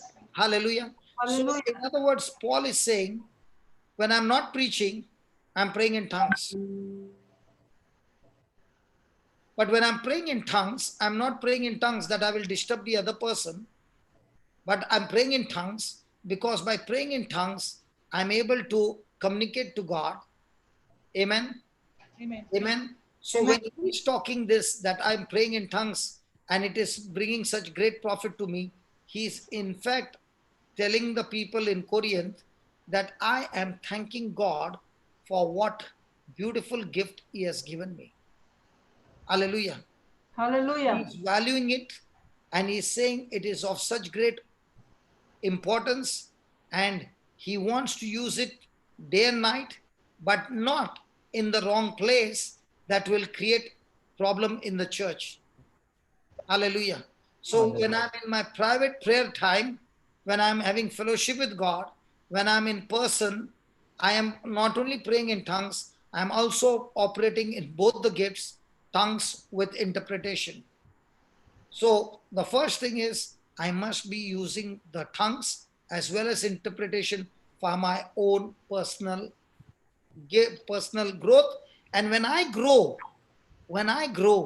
my growth also brings benefit to the church, because now with my growth in tongues, interpretation of tongues, I have not only grown, but now I can use the gift of prophecy to explain to the church in a language that they can understand. Hallelujah. One question, Papa, somebody is asking, when I'm talking in tongues, am I really talking in tongues, or I'm just, suppose they are looking at somebody and imitating the same sounds that somebody is making? Say that again, please. Am I really talking in tongues, or Okay. or trying to imitate like tongues? Like, for example, suppose I'm next to you. I'm just imitating the sounds that you are making. Okay. So am I speaking in tongues? It is good. I'll tell you why. The reason the person is imitating is because he is believing that according to the word of God, he has got tongues. So he's believing and he's exercising his faith, and might be he starts with imitating. But because he's exercising in faith and he's actually imitating somebody, and is starting, the river will start flowing because he's actually starting to imitate somebody, but his imitation also is of faith. Are you understanding what I'm saying? Yes, because many people have got this question.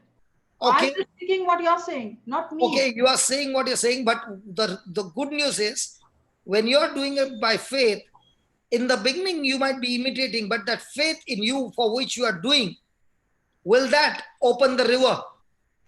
Yes. I've seen, I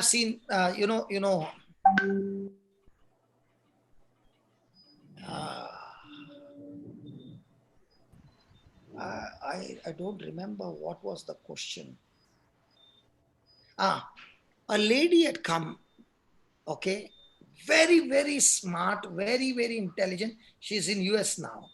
She was a youth at that time, and she had come. She's Smita's sister-in-law, okay, and she had come to Goa, and we were praying in tongues, okay, and you know, she was watching everywhere, and everybody were doing this, and she just walked out of the hall. So I went after her because I saw her in an angry mood going out of her. So she started questioning me. I don't understand all these things, and I don't want to believe all those things.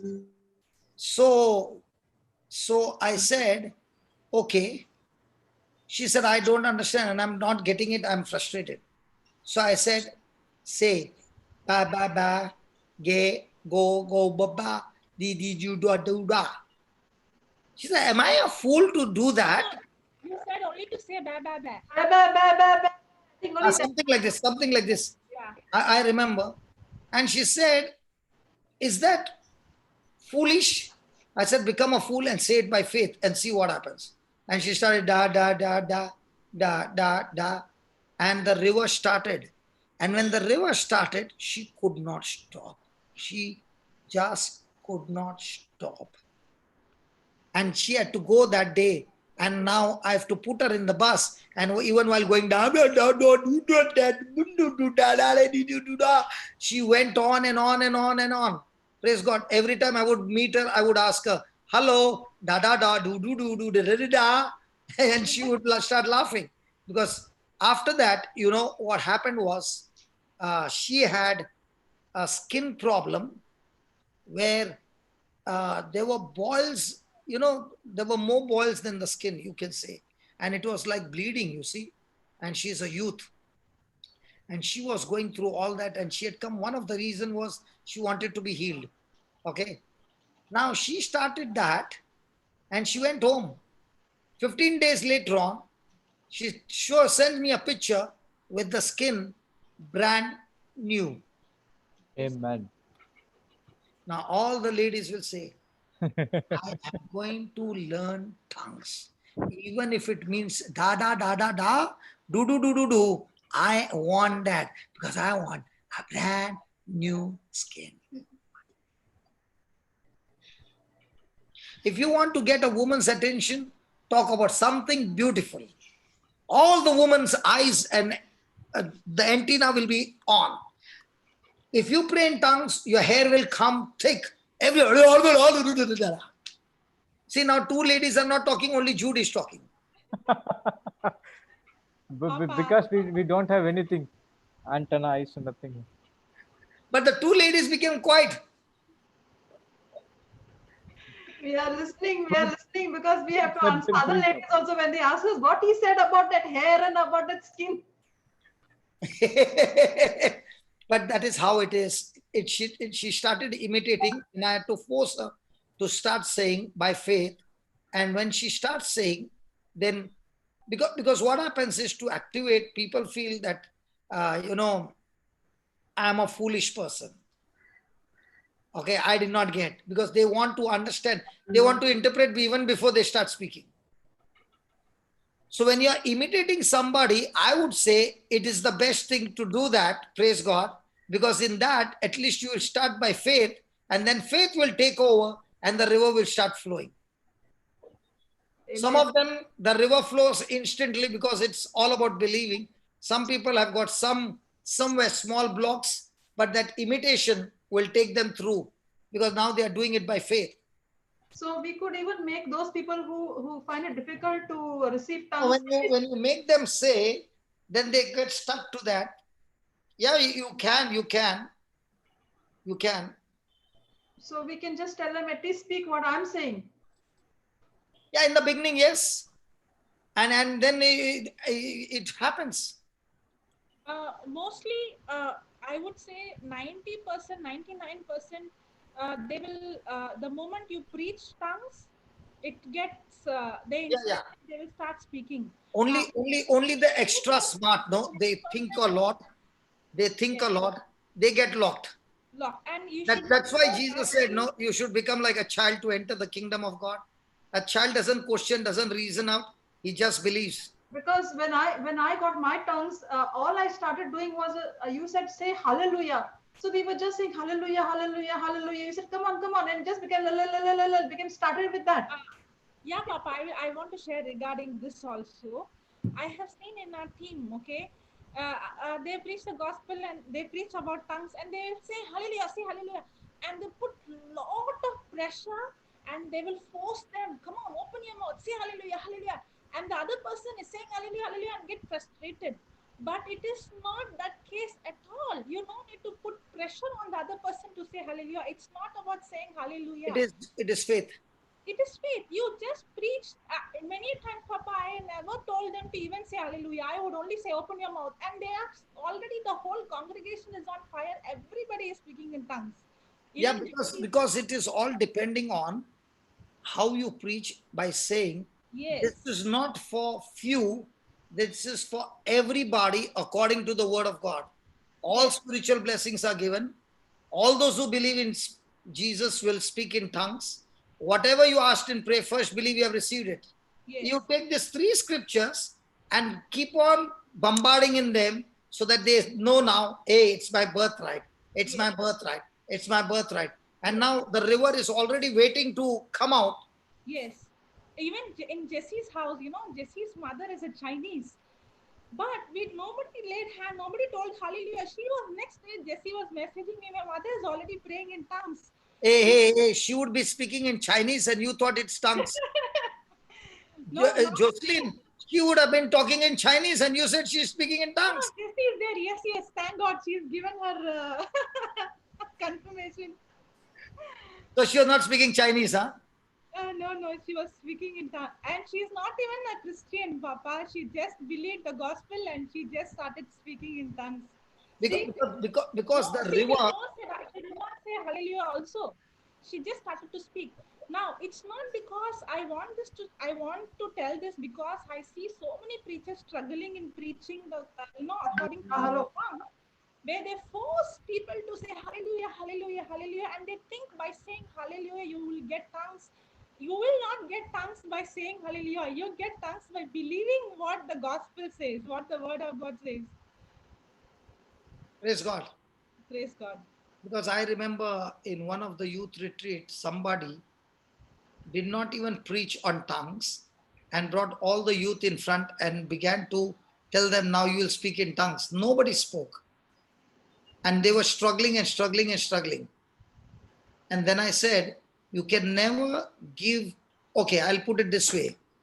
If I'm preaching on healing, okay, the seed planted for believing is on healing. So the Spirit of God will go and do what seed has been planted. That's why the Bible says, when they went out to preach, the Lord was working with them and confirmed the word that was preached with accompanying signs and wonders. So if I'm preaching on demons, casting out of demons, now you will see deliverance taking place. If I'm teaching on protection, now those who are in any kind of insecurity, they will be delivered. So it's all about the seed that you are planting, and through that will come the manifestation of God's glory. Okay? Okay, yeah. So this question and answer has gone too high. Yeah. Last question I have to ask you is, there are many people who are writing about their visions. Now they are writing, I'm getting this vision, I'm getting that vision, I'm getting this vision, please interpret. So No, I'm not here to interpret. I'm here to teach you. First, before the vision, get into the Word of God. The vision interpretation can go wrong, but the Word of God cannot go wrong. So get into the Word. You will be always, always safe. I'll tell you, if my growth has come, I can say without a doubt that God put in me. I've never got a vision till today. I've never got a vision. I don't get dreams. But God gives me a word and says, this is the word. Now you make a vision on the word of what I promised. You make a dream on the word, what I promised, and live a good life. Okay, and about what Jocelyn was saying about that preaching and people just opening their mouths. There are many people like they don't know how to start. So then at least for them, we have to start. See, when a person believes that he has the gift of tongue, that faith only bubbles inside his belly, and the river is so, now because of the hunger and thirst, the river is so strong that the flow will come. Now Alexi shared something. Now she started getting it and the devil said it's wrong, and she put a stop, and then she put a stop. Once she realized it is right, she did not stop for 1 hour 45 minutes. So for the river to flow out depends not on the Holy Spirit, depends on the person who is going to speak. But if he believes that he has it, he doesn't even have to wait. And that's what happened in Cornelius' house. They were pagans. As Peter began to preach, the Holy Spirit fell on them and they all spoke in tongues. So that you don't even have to wait till the preacher lays hands on you. Okay. In the beginning, Jesus said, wait. Because he said, when the Holy Spirit is come, he will tell you all things. So wait in Jerusalem and I will send you the gift. So when Jesus sent the gift on the day of Pentecost, after that you don't have to wait.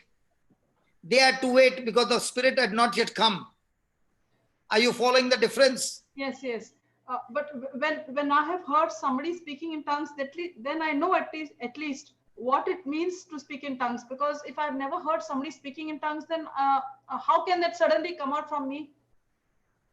That is why the preaching is necessary, no re Baba. Okay, go to Ephesians 19. I'll give you the answer. Chapter? Acts 19. Acts 19. Verse? 1.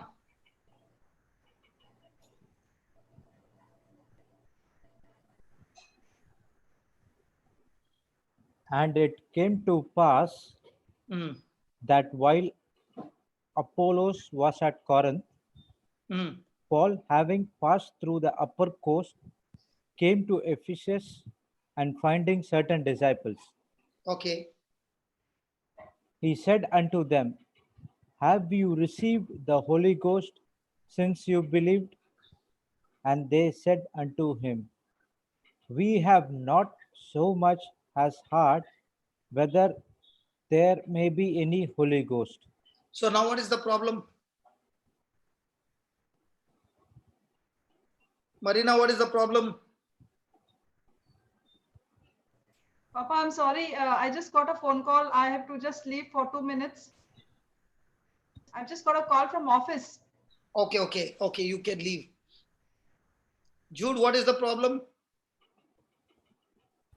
What did Paul ask? Have you received the Holy Ghost since you believed? And what did they say? They didn't believe that there is a Holy Ghost. Not believe. They don't even know. Know where there is a Holy Ghost. So when you don't know, can you ever get? No. So that is why the preaching is so important. Yes. The preaching of the gospel is when a preacher makes the person know the things that are available for him as an inheritance of the things which are unseen. He makes the person know the unseen things through the word of God. That is why the preaching. The preaching is not to make you know the things that are seen, but to make you know the things that are not seen. Yes. And all that Jesus finished on the cross are things not seen. So what is the preacher doing? Making you know your inheritance of what Jesus finished on the cross for you, which is your inheritance of things not seen. And when the person makes that decision to believe by faith, faith is believing things not seen. Faith is never believing on things seen. Yes. So the moment the person begins to believe on things not seen, that faith brings things from the unseen to the seen. Amen. Yes, Papa. So when Paul asked them, did you receive the Holy Spirit? They don't know. Nobody preached to them. So when they don't know, they can't receive. Then what happened? And he said unto them, unto what then were you baptized? And they said, unto John's baptism. Okay. Then, Then said Paul, John verily baptized with the baptism of repentance, okay. saying unto the people Oh, that they should believe on him which okay. should come after him, that is, on Jesus Christ, Christ Jesus. So what did they answer? On what baptism they were baptized? John baptism. So did John come baptizing before Jesus? Yes, Was he talking about repentance? yes, Yes. So, yes. so what is Paul saying? Listen, you are baptized, but you are baptized in John, but there's somebody greater than that who is going to baptize you with Holy Spirit and with fire. Yes, Are you following? yes, yes, yes. So Paul preached to them about Jesus' baptism and said, when you get baptized in Jesus, everything in your life will begin to New. change, because now you're not baptized in water only, but you're baptized with the Spirit and with fire. Amen. Praise God. Praise the Lord. Praise God. Praise God. Yeah, then,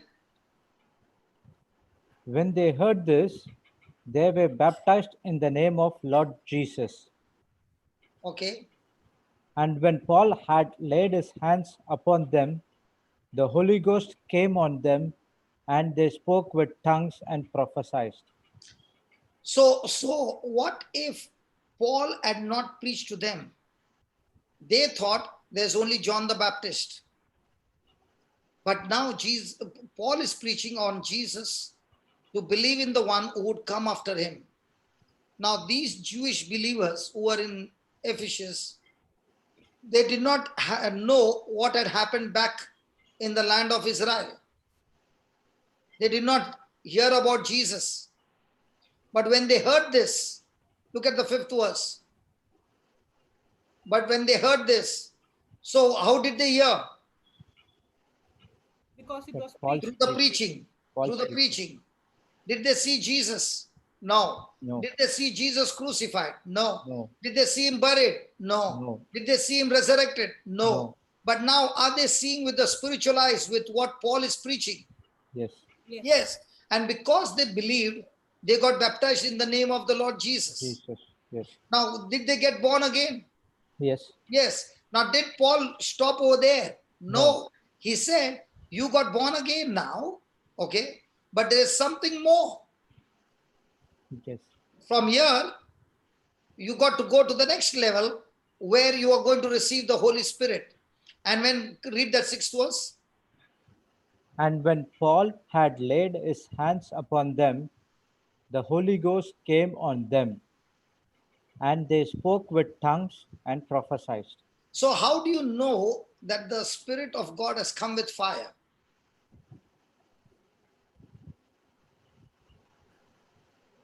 After born again, The evidence that they were speaking in tongues. Because every time the Holy Ghost came on the believers, they spoke with tongues and prophesied. Praise God. praise God. Hallelujah. Hallelujah. So when the Holy Ghost comes, they will magnify the Lord. Yes. So those who are speaking in tongues, it is an evidence for you that you have been baptized with the Holy Spirit and with fire. Then the next question comes, if I have got the Holy Spirit fire, then how come I am not being used by God in a powerful way? The question is, even if the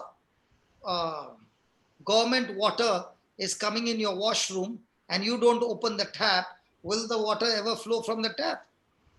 Oh, In the same way, the tank of fire is inside of you, but if you never open it, will it ever flow?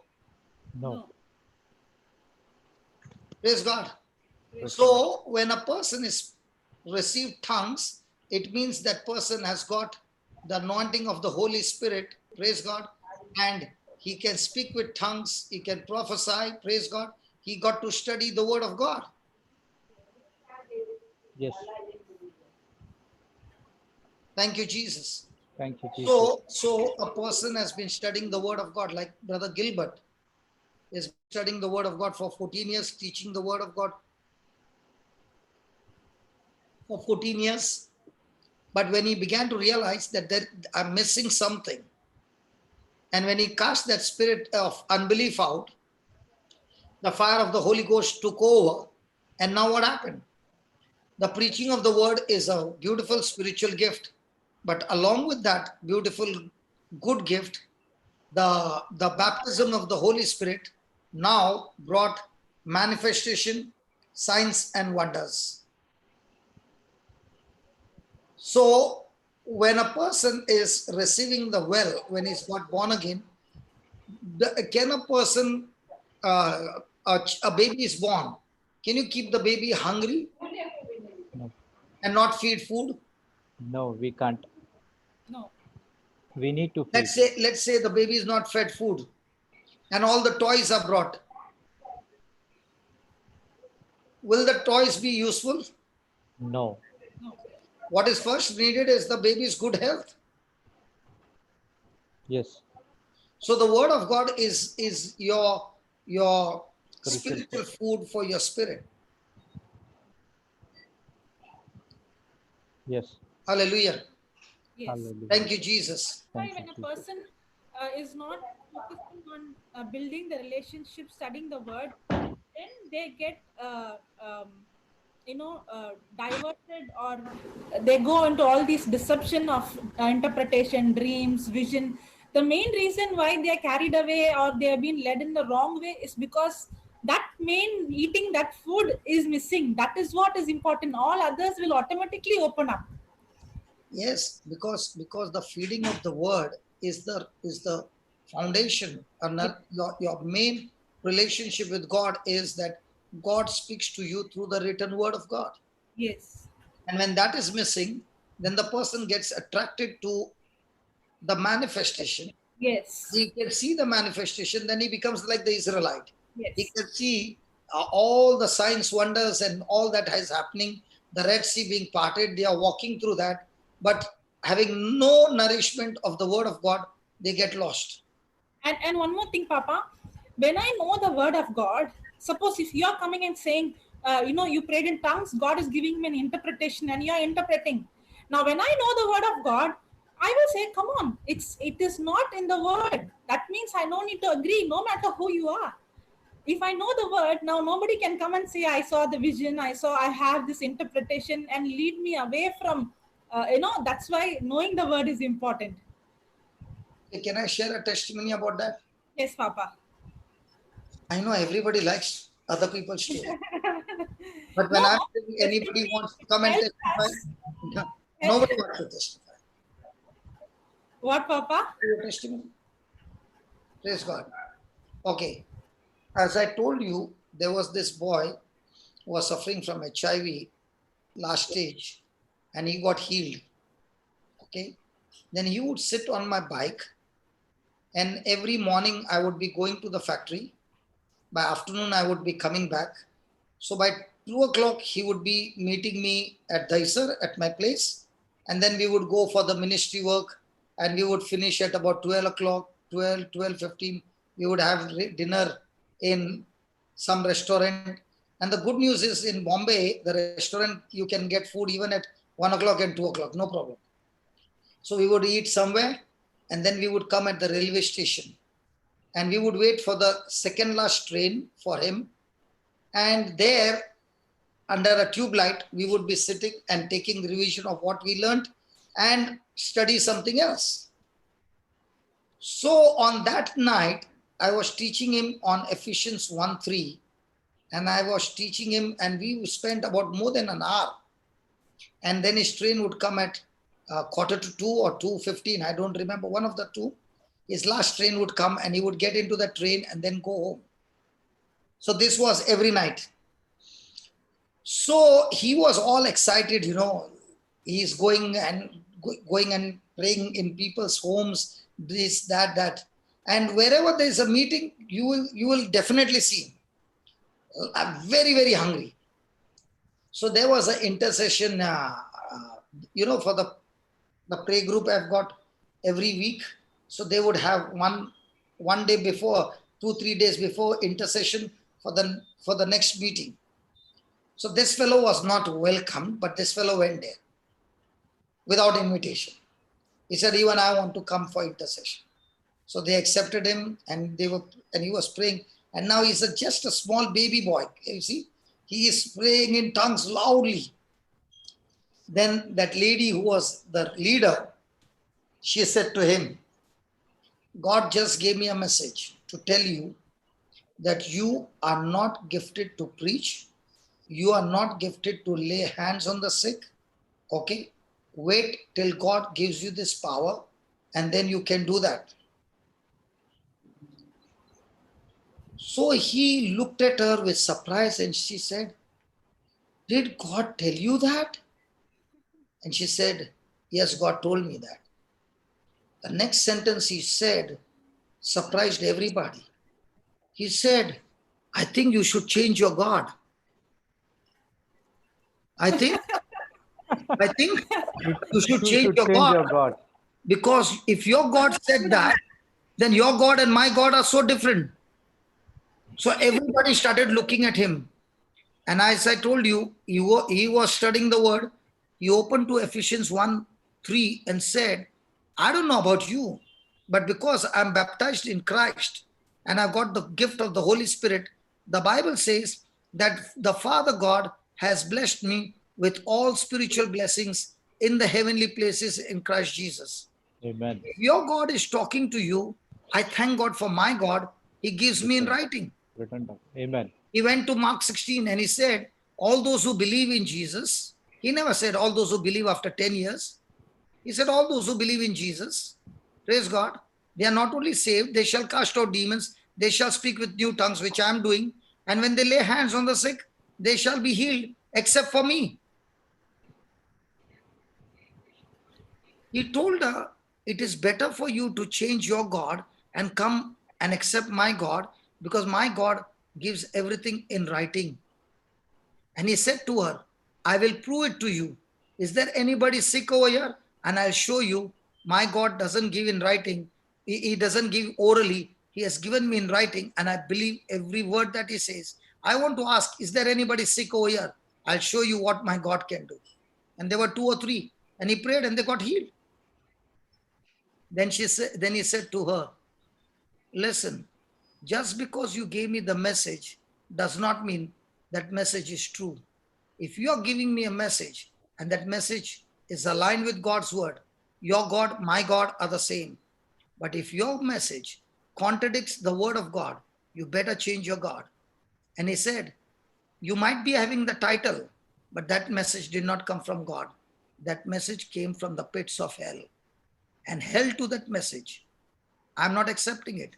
If you want, you take it, it's yours. Thank God for everybody silent. That is a very good answer. I don't know whether it's a good answer, but that's what happened.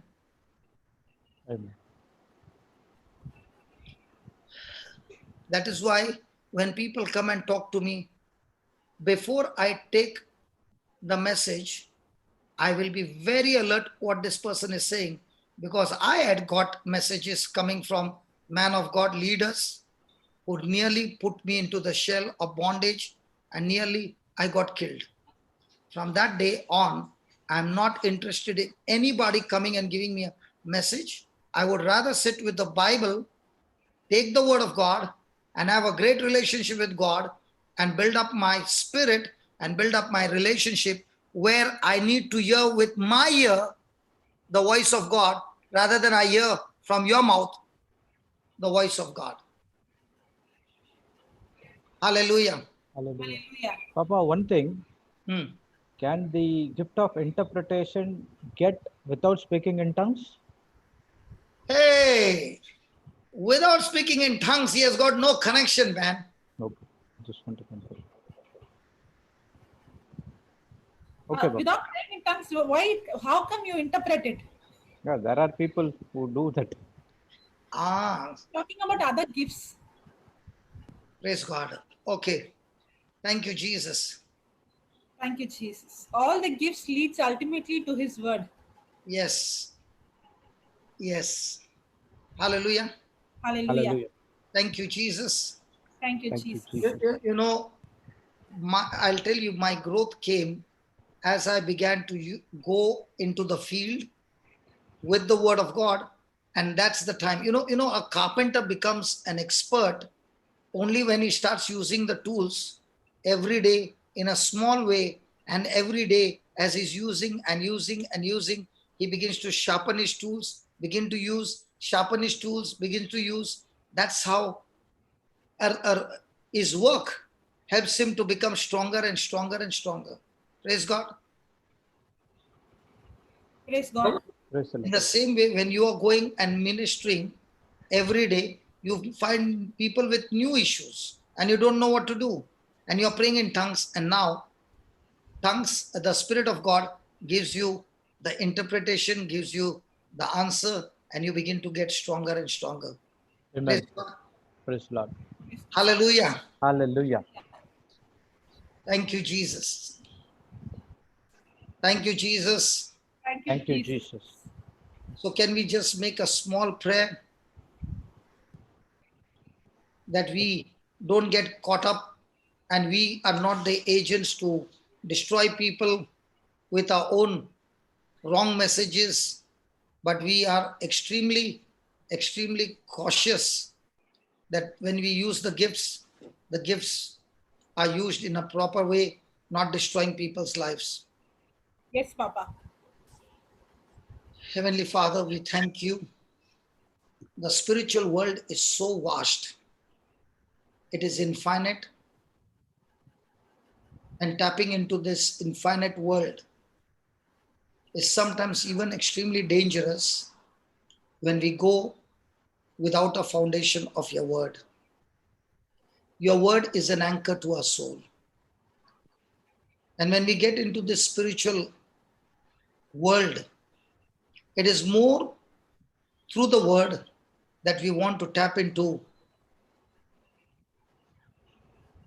your gifts, your charisms. First of all, to become more and more like Jesus. And if it is anything not of your kingdom, Lord, which is obstructing me from becoming more and more like Jesus, let all those forces be uprooted.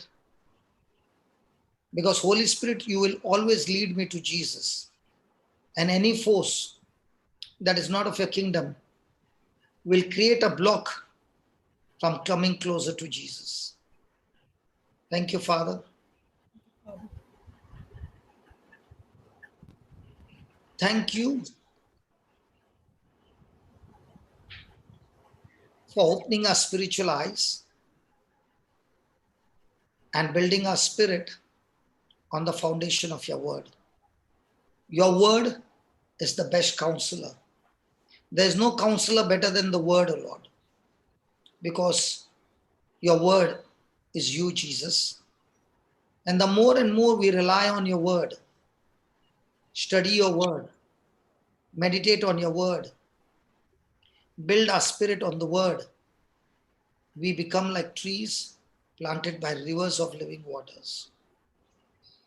Each one of us want to experience this, O Lord.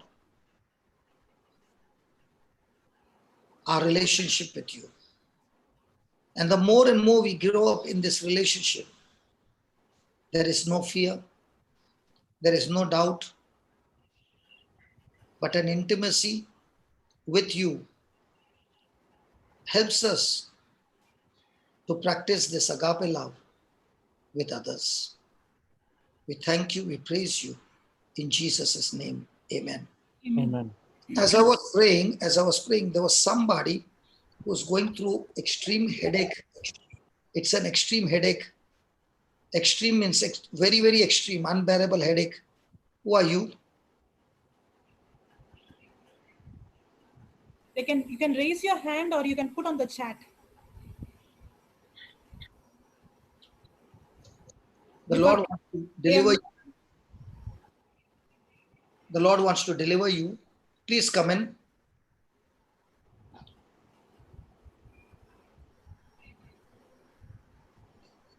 Come on.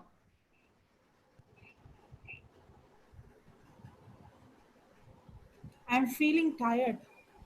Crystal. Okay, I'll unmute. Huh? It's a not just a headache, very severe headache. Yeah, put her on the line. Yeah. Can you, Crystal? Yes, hi, Sister Jocelyn. Hi, sister. I can't see you. Yeah, brother. Yeah, tell me. Brother, it's actually my mother-in-law is having excruciating headache, brother. Okay, good. So we can kill it. Yeah. Thank you. Yeah, brother. Just. Okay. You already have the gift of tongues, isn't it? Yes, brother. Sister, your finger is covering the lens. Yeah, okay. Now she's cleaning the lens.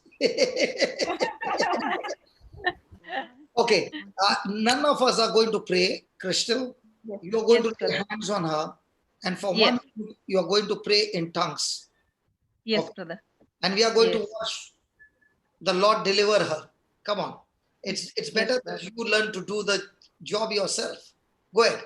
Close your eyes. Yes, brother. And as you are Yes. speaking in tongues, believe Yes, brother. the Spirit Yes. of God is interceding. Whatever is the cause of that headache is gone completely. Okay? Yes, brother. Go ahead. Yes, Come on. brother. Yeah. Hashandara baba Loudly. Hashandara barala dada harala bashandara la babala dada la shahandara la barala dada dada harala balala harala lelele harala balala shahandara la barala lelele harala barala lelele harala la balala la shahandara la balala lelele harila dara la bashandara la baba pepe harale dere la baba baba Hadira la shahandra la bebe bebe bebe shi hadra la bere la la baba baba baba hadira lele shahandra le titi lele bebe bebe shi hikendra la babi bebe bebe. Yes. Ask her. The headache Yes. is gone. How is the headache now, auntie? How is the headache? It's still there? It's still there? Yes, Has it reduced? a bit. Okay. Now, Crystal, Yes, brother. you said the tongues. Did you use your imagination?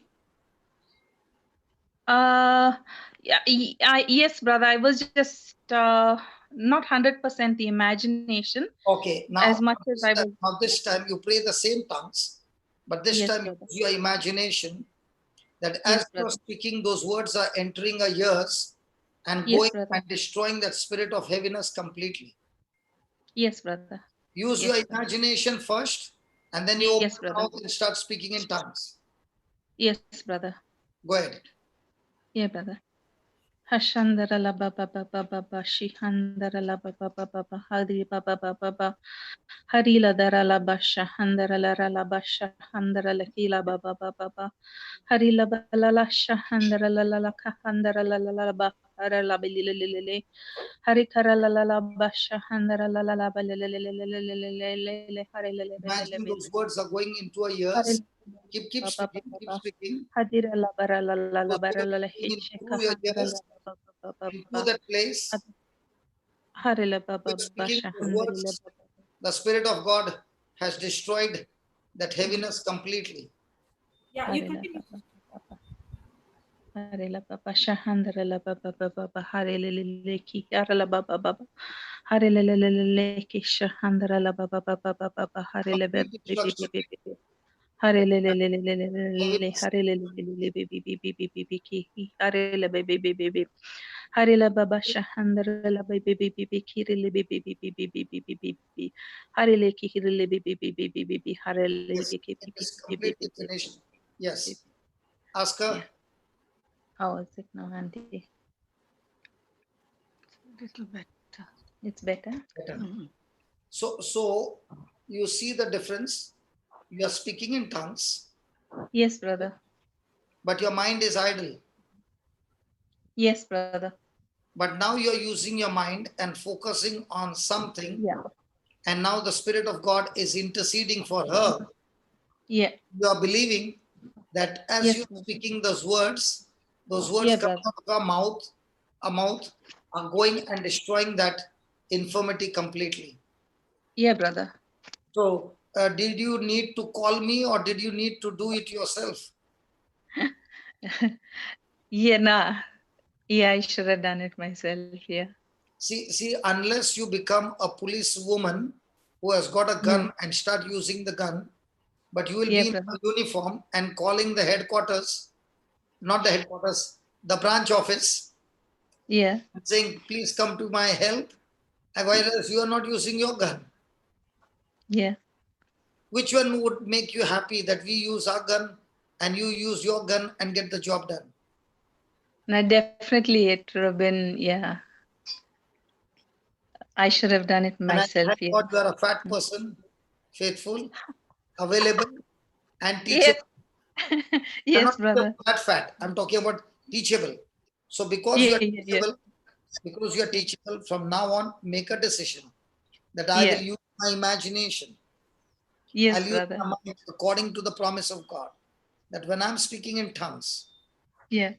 my words of tongues is anointed and Yes, brother. is set free completely from that headache in Jesus' name.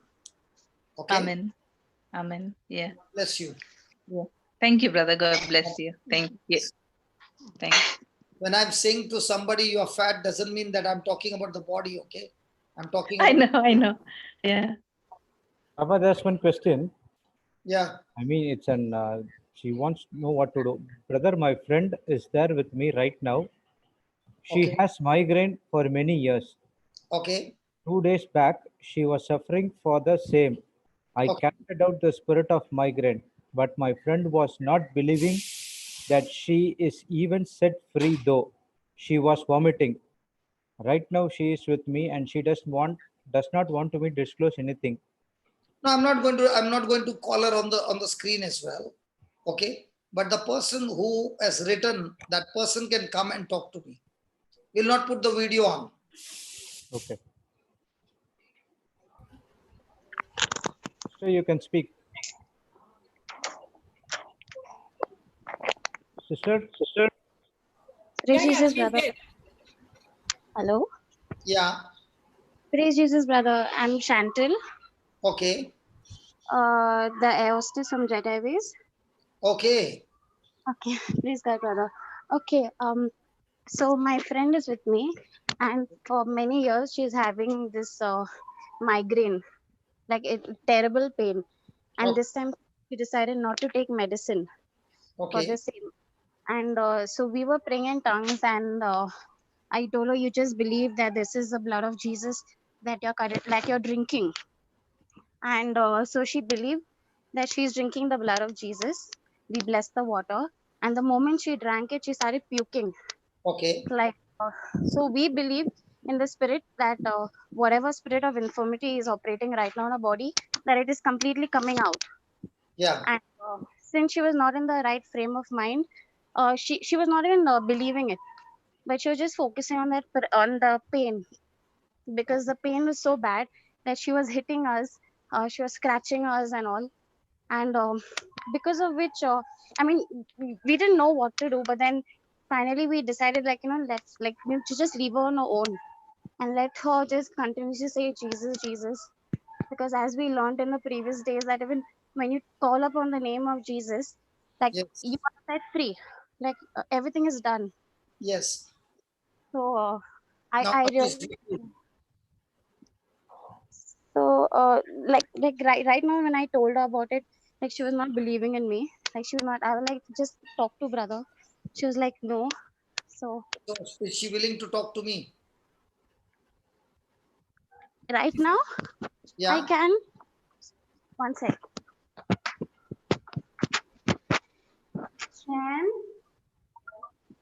Can you come here? The same Chantal which comes for the growth retreat?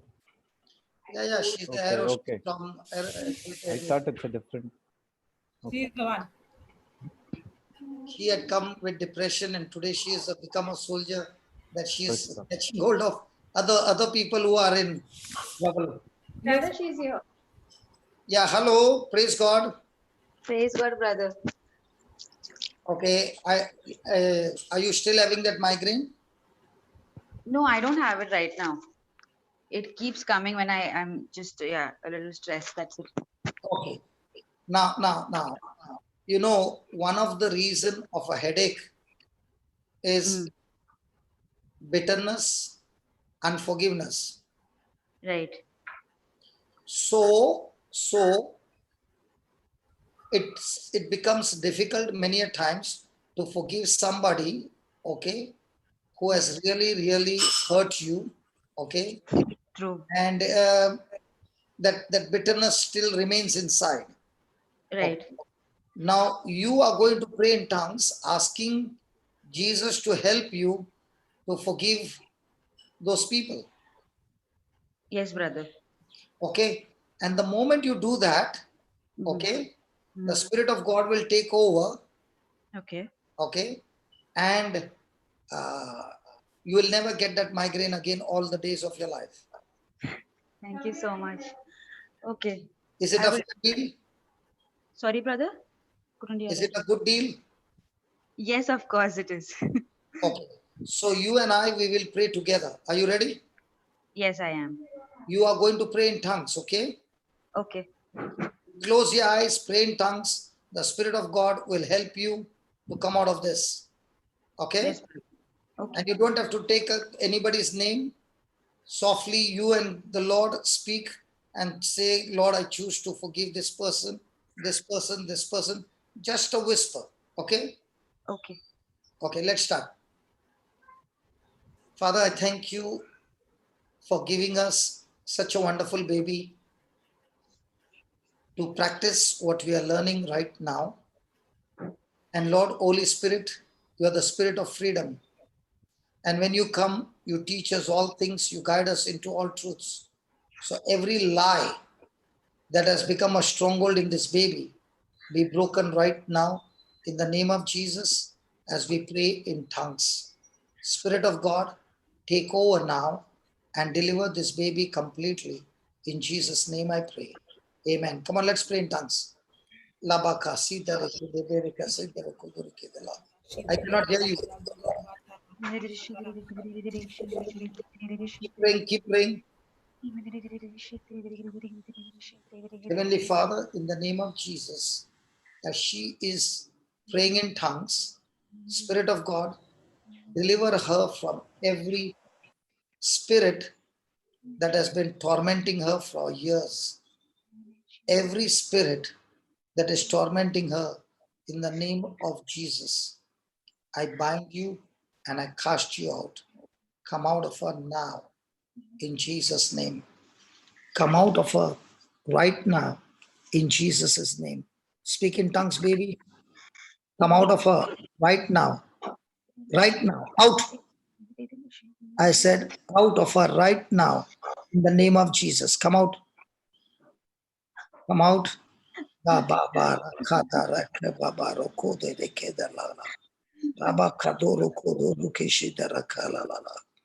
God is pouring his love into you. And the love of God is giving you the power, the strength to let go of all that has happened in your past, to let go of everything that has happened in your past. The love of God. Jesus loves you. He has taken you in his arms and washing you with his blood as you choose to forgive.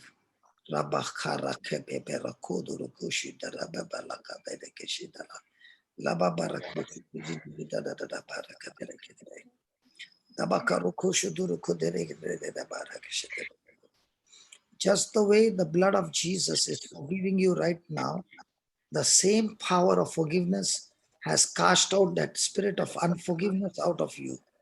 And you are experiencing the freedom. Come on, receive your freedom. Come on, open your mouth, open your mouth. Come on, receive your freedom. Receive your freedom.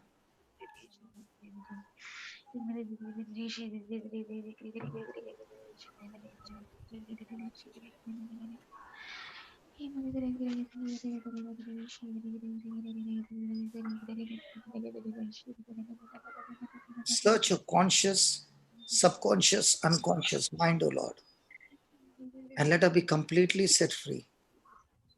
I speak complete freedom. Where the Spirit of the Lord is, there is complete freedom. Complete freedom. I say complete freedom. The spirit of rejection, I rebuke you.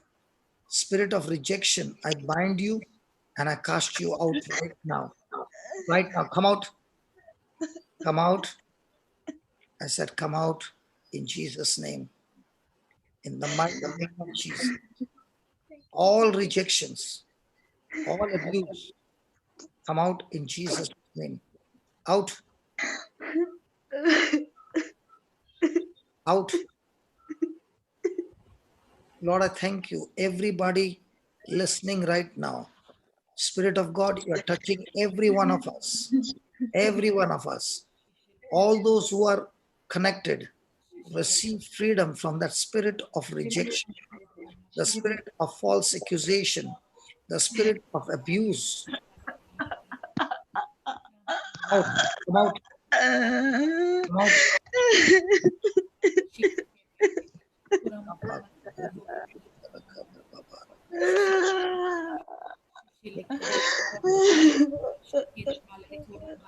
People being delivered in their homes right now, especially the spirit of rejection from your own, in the name of Jesus.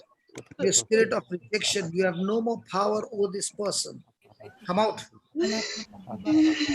Come out in the name of Jesus. Spirit of discouragement, come out in the name of Jesus.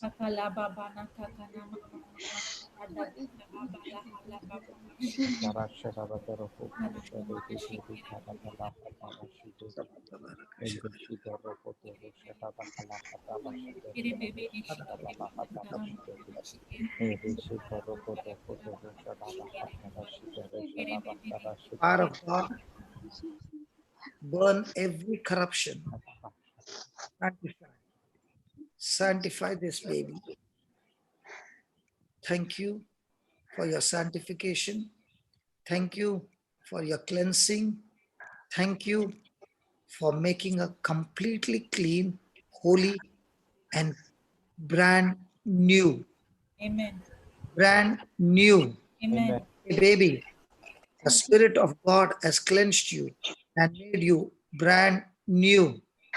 Amen. Brother. Thank you, Jesus. Thank you, Jesus. Can you tell me what's happening to you? Just feeling light, feeling clear. Much better than before. Okay. There was a lot of rejection. Yeah. And that spirit of rejection which has bound you, which has never allowed you to come out and kept you in hurts today. Yeah. Can you share with us? I still think there is, and I need to keep continuing and asking the Lord, to take it off one by one. No. You believe that will bring into bondage. The Bible, when you make a prayer, first believe you have received it, and then you shall have it. So first believe that you are completely set free and the manifestation of your freedom. But if you say one by one they are coming out, they're not coming out because you are doing exactly opposite to what God's word says. They will not come out, they will get in. Okay.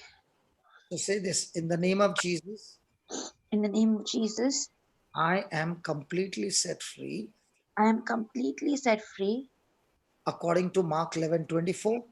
according to Mark 11:24.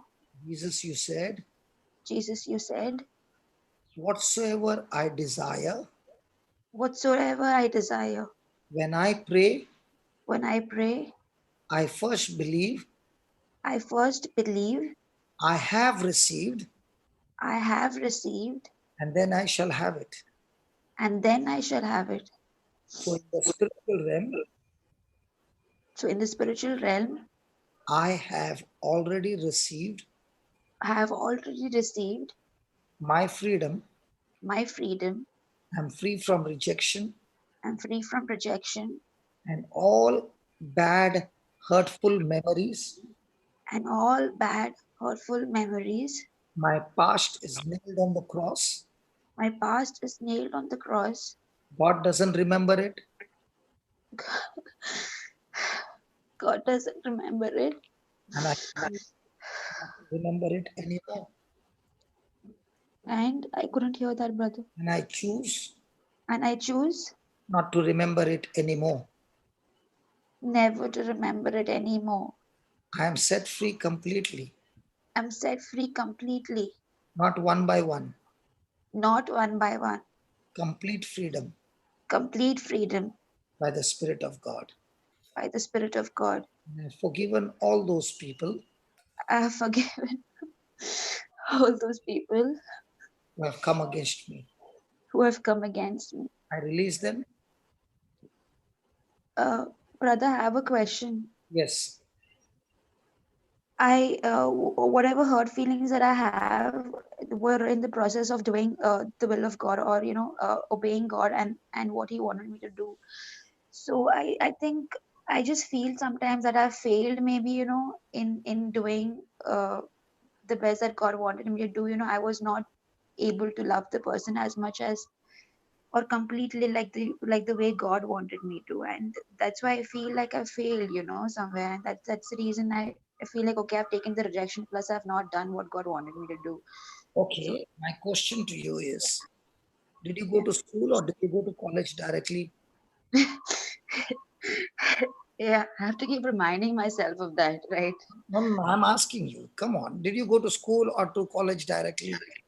To school first. Yeah. Okay. Did you learn A for apple? Yes. Did the teacher beat you when you were in studying A for apple that you were not reading the text? I don't remember, but yeah, I think so. I must have. A for apple.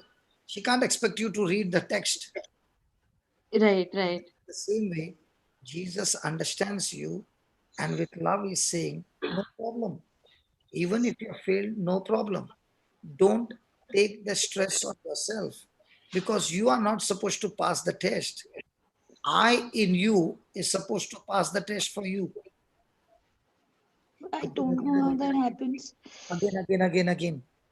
Do you serve Jesus? Yes, I do. That's where you went wrong. Okay, Jesus serves me. Sorry.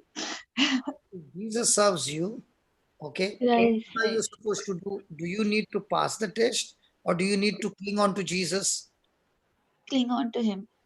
So when you're clinging on to Him, anyway, He's going to give you the strength to pass, no? Yeah, sometimes I Let feel me, like I don't have it. let me give you an example. Is it easy for a person to speak for 10.5 hours? No, it's not. I mean, Okay. Now, if I'm coming with my strength, I'll get burnt out. right. So I don't know what I'm going to speak. I don't know anything. But all the time, my mind is tuned to Him and asking Him, Lord, what do I do? Lord, what do I do? I did not know that this episode would come out because I was about to start to take the benefits of tongues when He just told me about somebody suffering from migraine. Right, but sometimes I forget to depend on him. I think that's the Yeah, problem. that's where you make your lifestyle. Okay. Right, Okay, Baba. right. And how old are you? 27, getting into 28. Don't want to talk about my age. Now 27, 28, you already have a relationship with God. There are Right. people who have got 50 and 60 and 70 and never tasted God. How much thankful you should be that God has touched you at that tender age. Yes, brother. Yeah, Okay. I am very pleasant. That's why I want to do more, That's the thing. So that's where you're going wrong. You want to do more. Let him do more, no? I don't know how to do that. I think just need to depend Okay. on him, right? Okay. I'll give you the secret. Right. Is that every day, use the word of God to change you. Okay. The more you change, when you Okay. go and stand somewhere and you speak just a few words, the change in you, those words carry amazing anointing on your life, that even the few words that you're speaking, bang, it's making an effect on people. I'll Okay. tell you, I did not go to search for a crowd. I went to search for one person. And Okay. when I touched that one person, and that person got so touched, that person went and brought three. The Okay. next week, I touched those four people. Those three went and brought some more. So the whole week, I was preparing myself how to become more and more like Jesus by studying the word. I was not interested in how many numbers are coming. I'm interested in how many people's problems I can solve. But first, searching my own life, how this word of God can change me. Okay. So once I found a secret, I'm not interested in the numbers. I'm interested in making one person a warrior. That's all. But if God has changed my certain areas in my life, I can go and share that, right? With the Yes, others. yes, yes. And you, when you start praying, I'll tell you, you will Yeah. meet people with the same kind of areas. Right, right. You will be agreeing with me. You will be already getting people with the same areas. Okay. Yeah, that's what I want. I mean, I want to study, become more like God, and then God put people in my life so that I can touch them. That's what I want. And always start with one. Okay, and okay, fine. I don't know how long can I be with that one person. I just don't know all of this. No. See, Jesus touched one lady at the well, the Okay, Samaritan woman. And when that lady got so touched, okay, okay, to the town, to the village, met the elders, with the lowest, the elders, with whom okay, he would avoid, and went and spoke them the whole story, and the whole village came to meet Jesus. And Jesus okay, stayed in Samaria to teach them. okay, In the same way, there are Samaritan woman, Samaritan man who will come into your life. okay. That one. Hello. Now let me give you an example. Okay, There is this man who came from Ireland. His name is okay, Kamal. He came because he had a problem in his back. okay, So he came early in the morning and I made him sit up till 2 o'clock in the afternoon. And I said, listen to the word, I'll call you. And somewhere around 2 o'clock or 3 o'clock, on that day also, I was preaching on the gift of tongues. His back, which needed surgery, got healed. So he went back to Ireland. He is in his place. I'm in my place. 6 years went by. Seventh oh, year, he began to call me. And he said, please come to Ireland. I said, I'm not coming. okay, So again, his father came, started a small Bible class. Okay. And okay, the class just began to grow. And his father had to come back to India. So this time he called me and he said, my father planted some seeds. Small plants have started to grow. I'm looking for another person to come and water those plants. Can you come and water those plants? I began to cry and I went to Ireland, not knowing that what God had kept me in Ireland. So I went for those 10 plants to water the plants, and now the whole of Ireland has become a ministry. okay.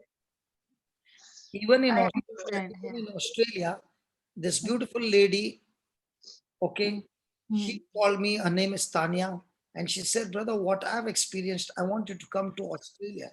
And she forced me and took me to Australia. Now what has become to Australia? Yeah, everybody is yeah. I'm in Dubai. This man, I got my passport, Hmm. okay? And when my passport came, this man said, let's go to Dubai and spend some time in a hotel so that you and I can study the word of God. I said, I will come and spend time in the hotel with you from morning to evening. From evening to night, I will go and preach to somebody outside in the public. He said, done. So we came to Dubai only to study the word of God. And I got one or two, three people in the evening. Now what happened in Dubai? But rather, but how do you decide whom to give your time to? Because there are so many people who are asking you, and you come, I need your help, or you be with us and spread the word. So how do you decide? Sorry, come back again. So there are so many people asking you to help them spread the word, right? Yeah. Likewise, I have many people who come to me, but I don't understand, whom do I first go to, or how do I invest time in those people? So is it according to, God's direction, or how do I go about, all of this? I don't know about what people follow. I follow what the word says. And the word says, whatever you have done to the least of my brothers, you have done it to me. Okay. So whatever I go, wherever I go, and I do something for somebody, not Mm. expecting anything in return, okay, but Okay. doing it only because of Jesus, I have done my job. So I planted that seed and I walked out. I don't know when that seed will grow into a big garden. No. My question is, now you have so many people asking you to help No. them. But did I get that so many people in the beginning? No, but how Papa, do you see choose? shall I intervene? Okay. Sure. The mindset comes like this. Is it Okay. what I'm doing is God's will? I don't know. Am I doing the right thing? Am I going to the right people? Right. That kind of mindset is there. That is what you mean, right? Correct. Exactly. So that as long as you're going to share the word of God, it is God's will. God's word is God's will. You no need to wait for the right voice. You want to hear something. I will answer a question. Right. Okay. Yeah. Listen, many years back Uh-huh. in Bombay, okay, Okay. I was like a crazy person when I got Jesus. No, I went crazy. Crazy would not be the Right. word. That's what happened to me. Okay. Okay. Yeah. Even at night, I'm Uh, still praying in tongues. Okay. right. Now the energy is so much. Okay. Right. So I would have from afternoon, okay, 3 Mm. o'clock, I would have a Bible class right up to 11 o'clock, 12 o'clock. And from 3 o'clock, I would have different places in Bombay Bible classes. Okay. Every Saturday, I would have a night vigil.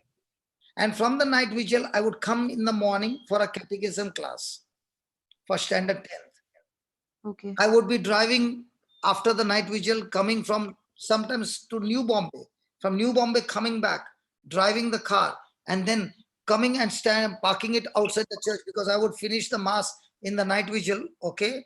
And there I would be sleeping, and I would tell the students, Mm. please, before the catechism class starts, somebody come and knock at the door and wake me up because I'll be sleeping in the car. Are you understanding? Right. Yeah. So, with all these things happening, Mm. okay, so I was so crazy that one day I was picked up by the leader and I was asked, Huh. how do you know you're going to so many places? Did you hear the voice of God? Right. You sit Exactly. and ask God for his will, ask God his direction, and then start moving. So I said to her, Mm. in my life, I know only the written word of God.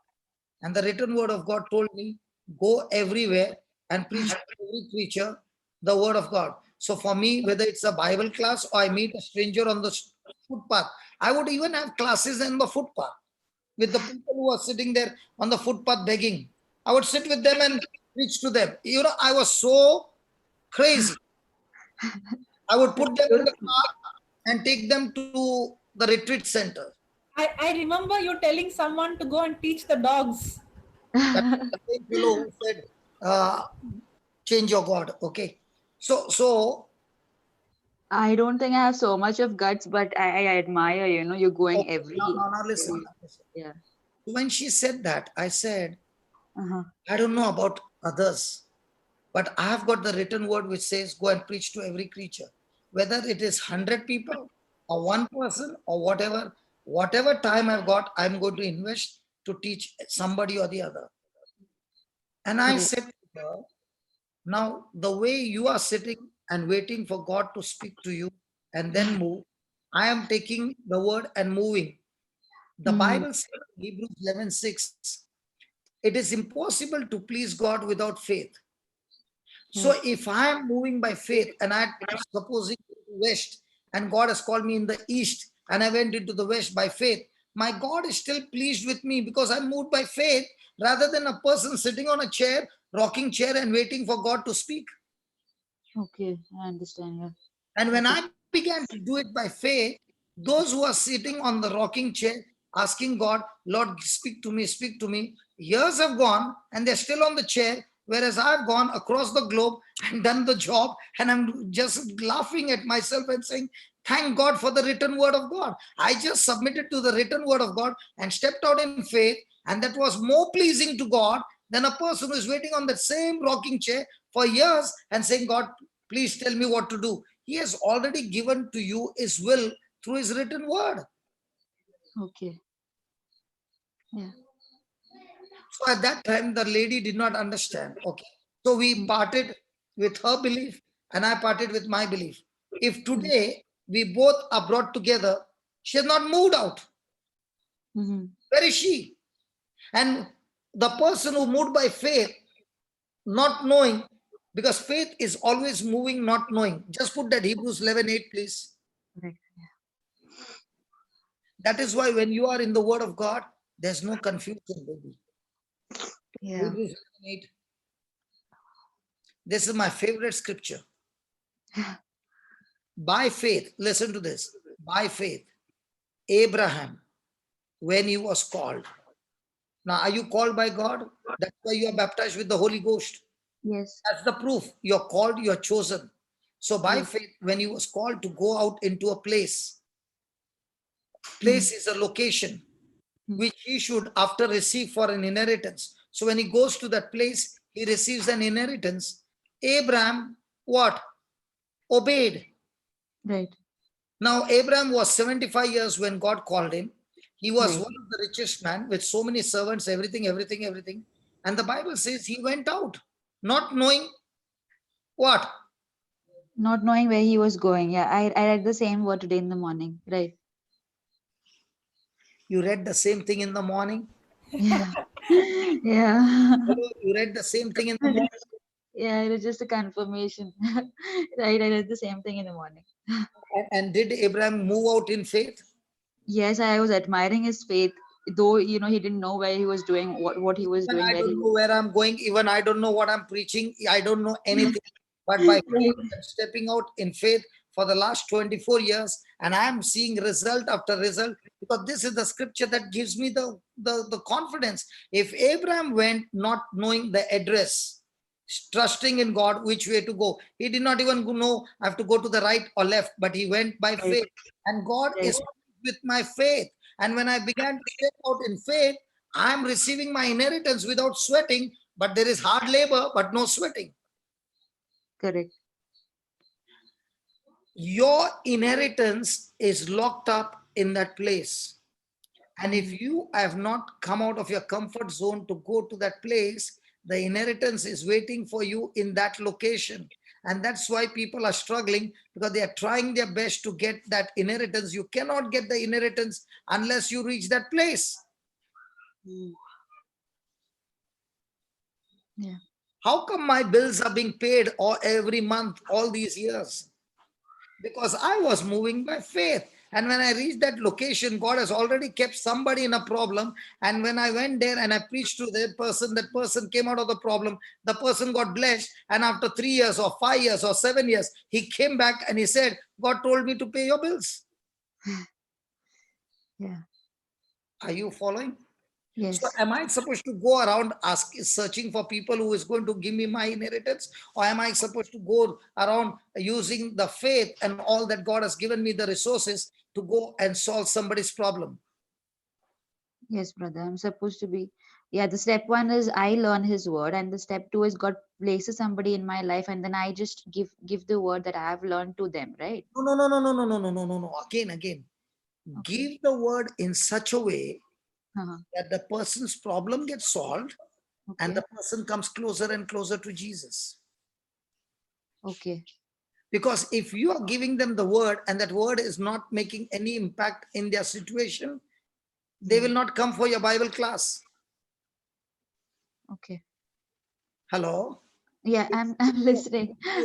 Theory, listen, if I'm talking to you some theory and after the theory, you still can't solve your problem, what will happen? Yeah, it is not of much use. Yeah. Okay. Okay. So remember this. The rewards in your life are always determined by the kinds of problems you are willing to solve for others using the word of God. Okay. Are you going to office? No, at the moment I'm Not, studying. not now, but are you working? Yeah, come on. Yes, I am. So why did they give you a job? They gave you a job because they believed that you can solve their problem. And for Right. solving the problem, they are giving you a salary. You don't Right. solve their problem, they fire you. Right. So also, when God has given you the Holy Spirit, you are going around with the Holy Spirit like a river and destroying the works of the devil in other people's life. When the works of the devil are destroyed by your preaching in other people's life and their lives begin to get blessed, they will turn around. You don't even have to call them. Can you come and bless me, please? No, no, no, no. It's the work of the Holy Spirit to put it in their mind and heart that this person came into your life and this person has solved your problem, and now he is using the resources to solve even more people's problem. God will put in a person's heart and he will come with his resources to solve your problems. Okay. That is why This is happening. I think I just need to keep believing it. The same explanation that you gave. no. The question is every day, how many people's problems are you solving using the scriptures and educating them to solve their problem? Listen, if I am having this service and after this service, people's problems are not solved, I promise you, they'll run away from me. Right. Those people who are sharing their testimonies, they are still stuck to me even after so many years, are those who practiced what was taught to them and they came back with results. Right, brother. Yeah. So whatever you got result with the Holy Spirit power, go and teach others. Right. So are you a person who is solving many people's problem? The reward is not going to be the same. It's going to be high. Okay. So if you are having problems in your life, the reason those problems are in your life is because God has put you there to solve those problems. And that is your assignment for your life. But what is happening is we have been taught a problem is something evil. No. A problem is something on which your rewards are depending. Correct. Yeah. So what we do is when we see a problem, we are praying, God, get me out of this problem. A person who is a champion is saying, Lord, I thank you. Teach me that this is my assignment. Teach me, Lord, through your wisdom, how do I win over this problem? So that when I win, I can go and teach others who are in the same problem to win over. So now you become a champion in teaching others how to solve their problem. So the more problems you solve, the more people are coming to Jesus. One, and for every problem you solve, you get your reward. How it comes, I don't know, but it's coming from the last 24 years. Yes, brother. So Yes, I don't run away from problems because I know that God is going to help me help others, out of this. So. If Joseph had not solved the king's problem, he would have never become a governor. True. Yeah. So if you want to go on a promotion which is so different from the world, use the tools of the Holy Spirit and solve a problem in such a way that people can see the hand of God on you. Yes, brother. I understand. Now tell me, where is that bitterness? Where is that heaviness? Where is that headache? Where is all those things? It's not there. I know it is not there. Do you know why? Because the wisdom of God has uprooted all those strongholds which were confusing you. Correct. Correct. Now, have I solved your problem? Yes, brother. Now, all the time, will you be hooked up on the word of God? Yes, I will be. Now, did I tell you to get hooked up? Yes, you did. I did not tell you to get hooked up. But when I picked up the scripture and you said, oh my God, how did he made that scripture come on the screen, which I read in the morning? And when I read in the morning, I did not understand what it was. I thought Abraham's faith is super, super, super, and my faith is nothing, nothing, nothing. Yes, I thought that. Yeah, I know that. But what is the truth? The truth is we got the Holy Ghost in us who is teaching us all things. Yes, brother. It is only when you put on the radio or you put on the TV, there are 100, 200 channels, but you have never come to the channel which is your channel. All the other channels might be filth, but there might be 2 or 3 channels which is speaking about God. But when you shifted the first 10 channels, you saw everything is worldly, worldly, worldly, and you switched it off. Come on, if you had to go through the whole thing, there were 2 or 3 channels which are talking God channels. In the same way, in our life, we are surrounded with everything around.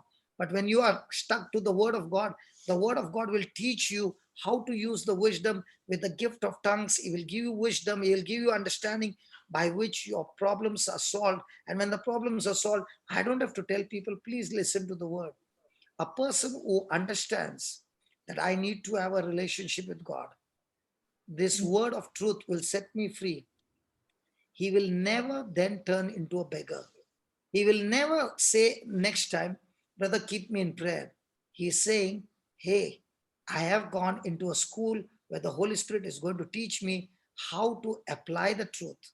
He has given me the gift of tongues. He has given me the resources. I'm going to labor to study the word. And within a month, I will come out a different person. And what I've learned, I'll practice it day and night, day and night, day and night. And when people will see me, they'll say, hey, isn't he the same person who is to go around begging? Look at him. His whole lifestyle has changed. Yes, brother. Now, you know everything makes sense now. Yeah. Now, what's coming to my mind is this beautiful baby Shantala who had come for the first time when she met me. She came with amazing depression. Such a beautiful baby, but full of confusion and full of fear and full of depression. I did not even listen to a story, but as she kept on listening to the word of God, I saw life coming into her. And today, when she saw what is your condition, she's using her experience, okay? Okay. And she came and I asked her, will this girl talk to me? She said, yes, she will talk to me. Now, what if you had to refuse and you would have been stubborn and say, I don't want to talk to him. Leave me alone. Would your confusion go? No. So had God used somebody to solve your problem? Yes. But your own sycamore tree of frustration and bitterness and sensitivity and all those things keeps you in bondage for years because you are not willing to change. So remember, baby, a change in a person is always proportionate to his knowledge. All this time you had some knowledge, but now God began to give you the knowledge of his kingdom. The moment you got the knowledge of his kingdom, now you're saying, wow. Now the change took place. Did I need to pray over you? No. So who changed you?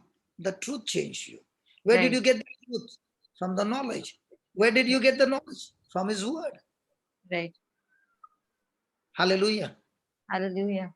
So when you were in complete pain, right? You were struggling with pain. Do you know what is pain? Pain is a signpost that is telling you there is some disorder in you. But Correct. there is always reward for pain. So pain is saying if you don't change, it is going to end up with a big disaster. So pain is always a signpost before a destruction. Okay. So what is pain saying? Pain is saying you can get rewarded if you are willing to change. If there is a marriage crisis going on, is the spouse in pain? Yes. What is Yeah. the pain saying? You need to change. But what is the devil saying? He who is causing me pain needs to change. Correct. Correct. Yeah. Correct? So the Right. devil is all the time saying, my spouse needs to change. God is saying, you need to change. Right. So which one does a person accept? Spouse needs to change.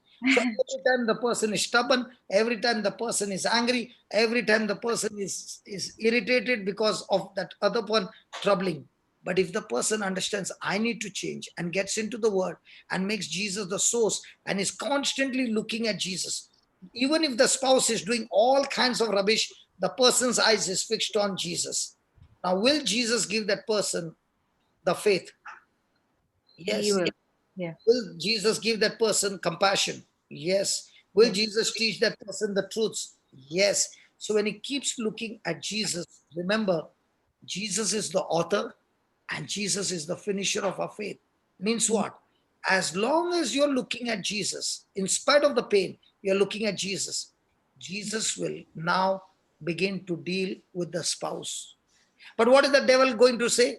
The devil is going to say, look at your spouse, what he's doing. So is the person's focus on Jesus or the spouse? Sorry. Is the person's focus on Jesus or on the spouse? His focus should be on Jesus, not the spouse. But when he's looking at spouse, is the pain going to increase? Yes. If he's looking at Jesus, is the pain going to increase, or is the pain going to give him wisdom of God, where he'll turn that pain into amazing relationship with Jesus and turn it into reward? Yeah, it will be a reward. Now, look at the prodigal son. Was he in problem? Yeah, he was. Was he willing to change? No. No, no, he was No, stubborn. Yeah, he wanted no, to do his thing. no. Did he go to his friends for help? Yes. But was he willing to change? No. Till a day came when he realized, if I continue in this, my life is over. Right. And that's the time. He made a decision to change his knowledge from that kingdom to go back to his father's kingdom. Right. The day he made that change, Yeah. the reward had begun to come into his life. So for every pain, there is a reward for every pain if a person is willing to change. If you are in pain, that means the Lord is saying you need to change. And to change, you need to get to the knowledge. And when you're praying in tongues and praying in tongues and praying in tongues, God will begin to bring knowledge of the truth.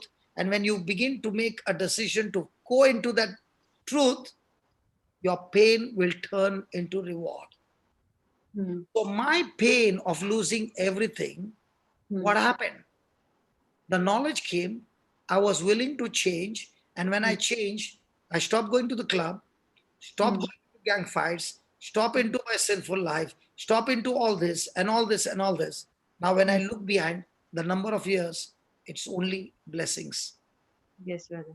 But if that pain had not come, I would have continued in that journey which I was going through, and the reward would be, I would have been dead. Yeah, right.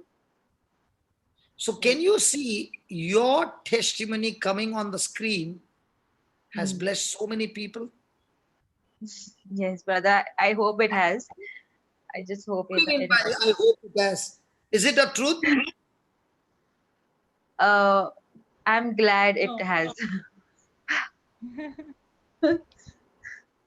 Praise Okay, God. I have a question, brother. Now, in the morning, like I said, I read the word when it came to Abraham's faith, right? So, what happens is generally because our minds or we are we have been wired in a different way. We have doubt, when God tells us to do something, and that is the place that I struggle the most. God tells me to do something, and my mind is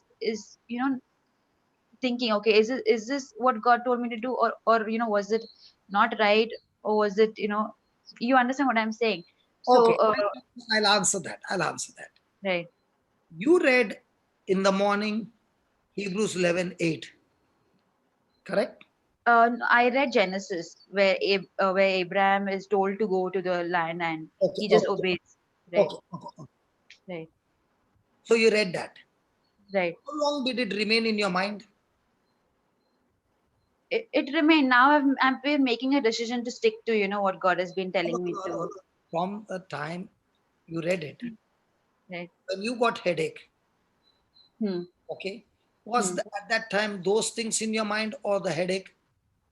Let's be honest. See, I'm not here to judge you. I don't even know who you are. I don't even know how you look. It's nothing. But let's talk, which will help everybody. Come on. Okay, so today I don't have the headache. I had the headache the other day, and yes, I do not remember the word during those times because the pain. I mean, I'm focused on the pain. So remember, Hmm. anything Hmm. in the Lord's kingdom, the first thing he says, be attentive to my word. Right. Be attentive to my word. So anything that catches your attention, Hmm. you keep your attention on that thing Hmm. over and over and over again, Hmm. slowly but surely, that where you are keeping your attention on Hmm. will surely become your master. Right. Example, as you are flipping the channels, Hmm. you saw something that was sexual. Hmm. Okay? Hmm. It just was a glimpse, but Okay. it caught your attention. Now you know Right. the channel number. Will that channel number keep talking to you? Yes, it does.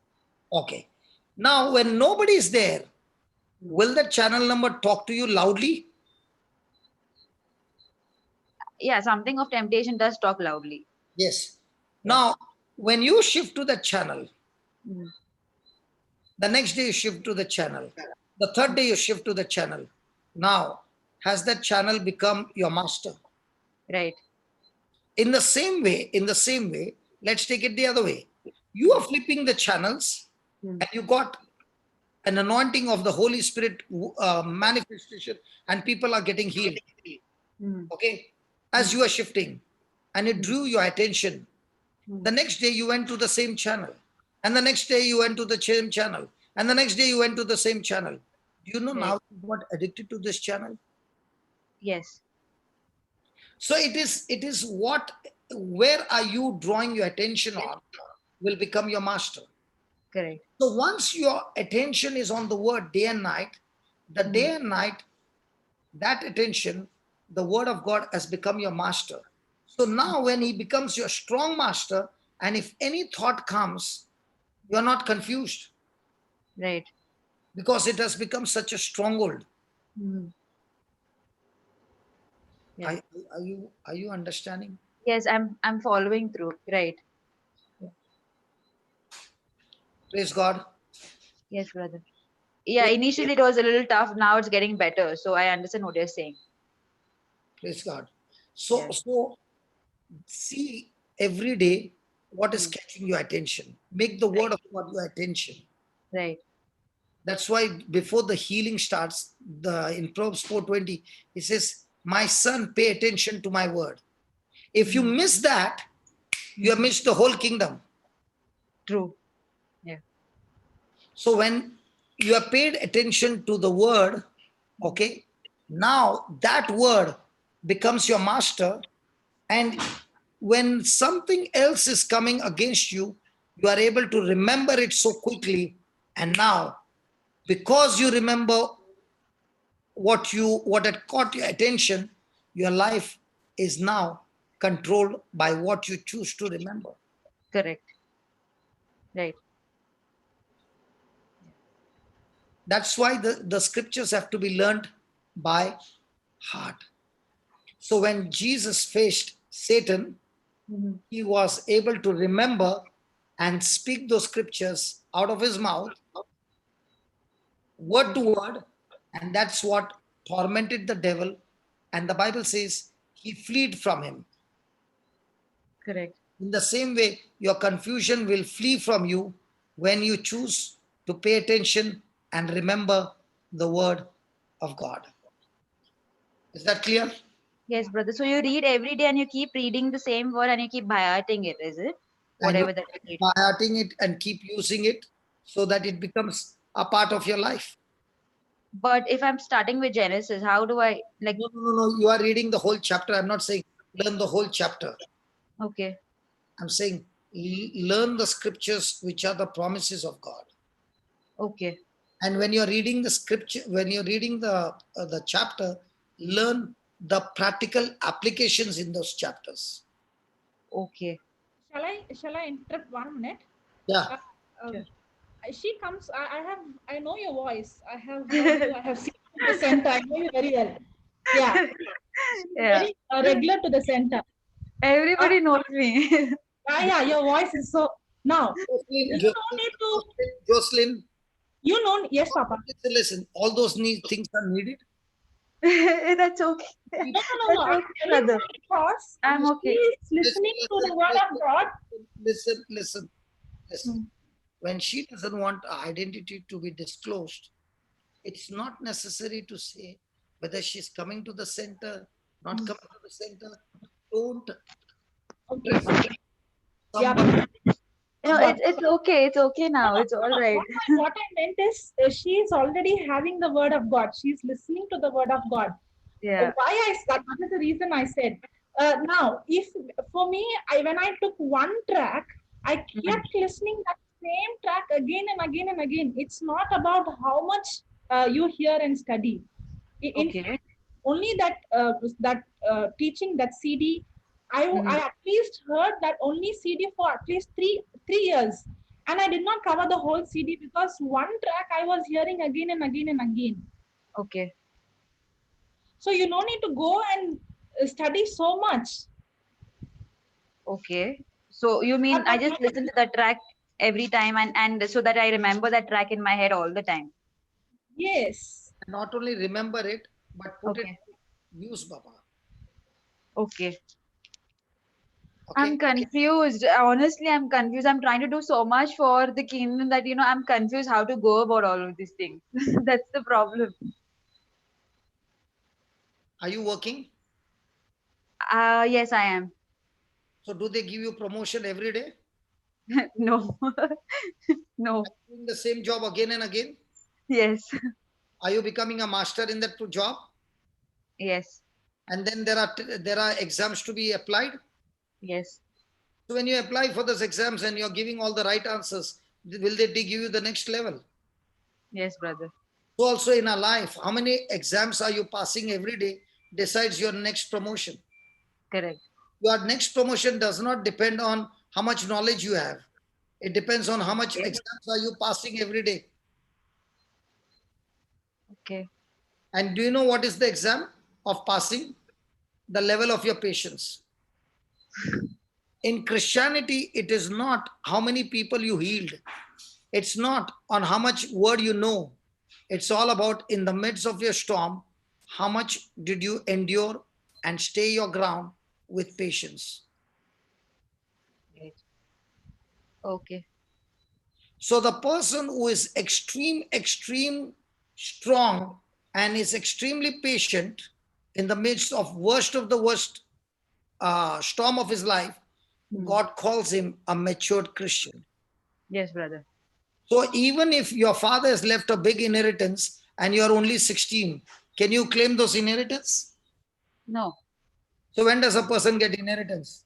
Only after By the time is 18. Yeah, mature. So even though you have your inheritance and you're not matured by growing in your patience, you will never enjoy.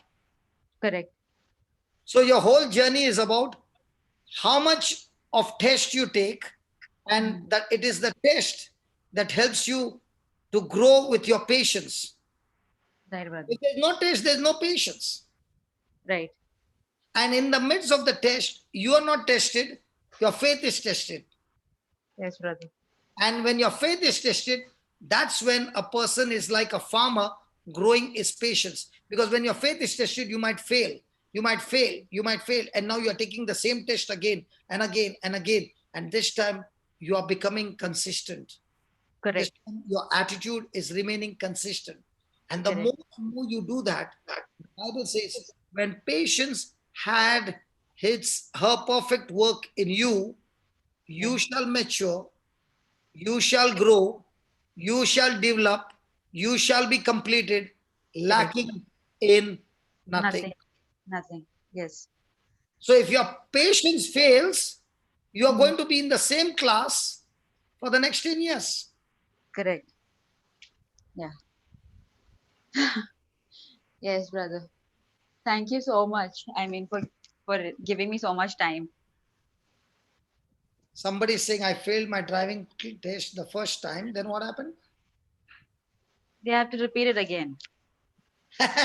Very good. So why are you not praying, brother, that I get a license for my driving test? I will never pray for that, because that's dangerous. Because if Right. you You have to put in the work.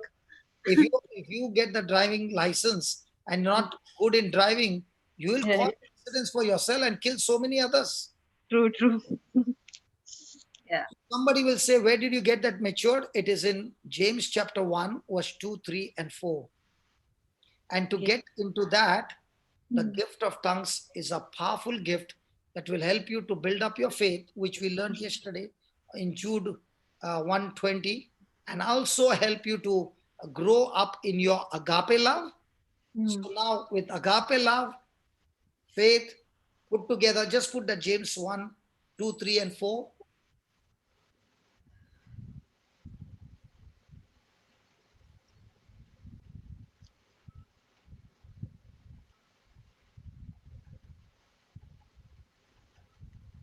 My brethren, count it all joy when you fall into diverse temptation, or when you face trials of any kind, or when you are in a storm. Count it all joy. Why? Yes. Then, They're growing. knowing that the trying or the testing of your faith works patience. So when your faith is tested, you grow with patience. When you're still continuing with faith, you are still joyful, you are not irritated, you are still on the battle, you have not given up. Then look at verse 4. Let patience have her perfect work. So patience is female, not male. That's why all women are full of patience. Praise God. You never find a woman losing a patience, because patience is female. Let patience have her, not his, her perfect work. Praise God. Now I know why all the women are full of patience. This is an encouragement for women. So they can look to the word and be more patient. They are all the time patient. Okay. Have a perfect work so that you may be perfect. I think RSV will say matured. So that you may be matured, entire, wanting nothing. RSV will say, some other translation will say, you will lack in nothing. Right. So don't we want to come to that position that we lack nothing? Yes, brother. And that will happen only when you grow in patience. Have you ever lost your mind? Have you ever got angry? Yes. So when you got angry, have you got impatience or impatience? Impatient. So when you became impatient, all that God had planned for you, that inheritance of winning souls, have you blown it off with your own atom bomb? Yes. So the next time you are going to blow the atom bomb, what will you remember? Patience. Patience. So the promises of God will help you to grow in patience. And when you are in patience, what will patience give the result? The fruit of the spirit. No, what is the result? You shall grow, mature, get developed, and after that, what's the package? You shall lack nothing. In that Bible, do you have any other translation, Jocelyn? No, Papa, only one translation is there. I have a couple of translations here. You can open from the Google and put. Okay, just put what? Just search for the lacking in nothing and the word matured.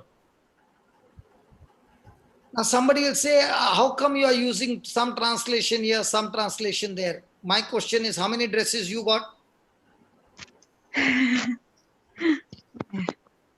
Do you got one dress?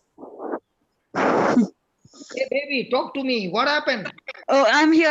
Oh, sorry. I was reading the word. Okay. Yes, I have many dresses. Not one, no? No, no. Because we men always have plenty of dresses. Women, you see, they only use one. No.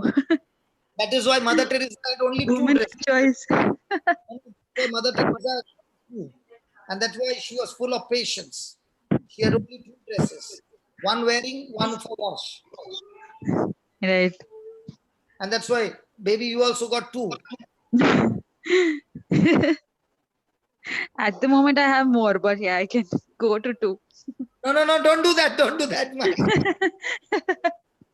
Okay, look at NIV. Let perseverance finish its work so that you may be mature. So when does a person become mature? When it's growing in patience Perseverance. Yeah. and Faith. complete. Not lacking Anything. anything. Yeah. NLT. So let it grow, for when your endurance is fully developed, you will be perfect and complete, needing Nothing. nothing. Yeah. And let steadfast have its full effect on you, that you may be perfect and complete, lacking in Nothing. nothing. Yeah. Allow perseverance to finish its work, so that you may be Lacking nothing. mature. You're only looking at lacking men. Yes. What about Okay. mature, complete, not lacking anything? So what's the key? Patience. Right. How will you expand the ministry that God wants you to do? Grow in patience. Patience. So will Right. you draw water from the well? Shall I stop the screen? Yes. So will you be drawing water from the well? Yes. Yes. So when you draw water from the well, is it going to go into maturity? Yes. Yes. You to become uh, a person of patience. Yes, brother. So now that you're matured, now can you get your inheritance? Yes. So how many Christians do you find who are growing in patience, and how many Christians you find who want power and authority? It's the latter. Yeah. The ones who are wanting power. So which one is more important? The first one. Which one should be our focus from now on? Correct. So is patience in the midst of the battle or without the battle? In the midst of the battle. So are you having some battle? Yes. Congratulations. If you did not have battle, I would have to pray to God to give you some battle. I'm happy with the battles. At least I am doing what God wants me to do. So if you got battle, now do you Right. need to grow in your patience? Yes. So with the growth in your patience, now do you need to pray to God, God give me some, bless me, bless me, bless me? No. The No. more you grow in your patience, by default, rewards is yours. Correct. So if you know the strategy and the storm comes or some battle comes, now you're saying, hey, this is a fast bowler who has come. And he is going to bowl at a high speed. But if I connect the bat right on the ball, the same speed, I can use it to go for a 6. Right. Are you understanding? No, I think you need to repeat that part. You don't play cricket? I understand cricket, but I don't play. Okay. Kapil Dev is there. Okay. And a person is coming who bowls very fast, and he bowls for bouncers. For Kapil Dev, when the bouncer comes, it will go for a 6. Right. Because he's going to use the same speed of the ball, the same height, and just connect the bat in such a way that ball will go for a 6 effortless. Correct. But if the Gavaskar is there, he'll be ducking that ball all the time. Right. Because somebody has become a specialist for bouncer, somebody can be, it will be very dangerous for that person. Correct. In the same way, when you are fighting the storms in a particular area, you become so expert with the wisdom of God that the next time the storm begins, you are saying, it is my time for my reward. Correct. Correct.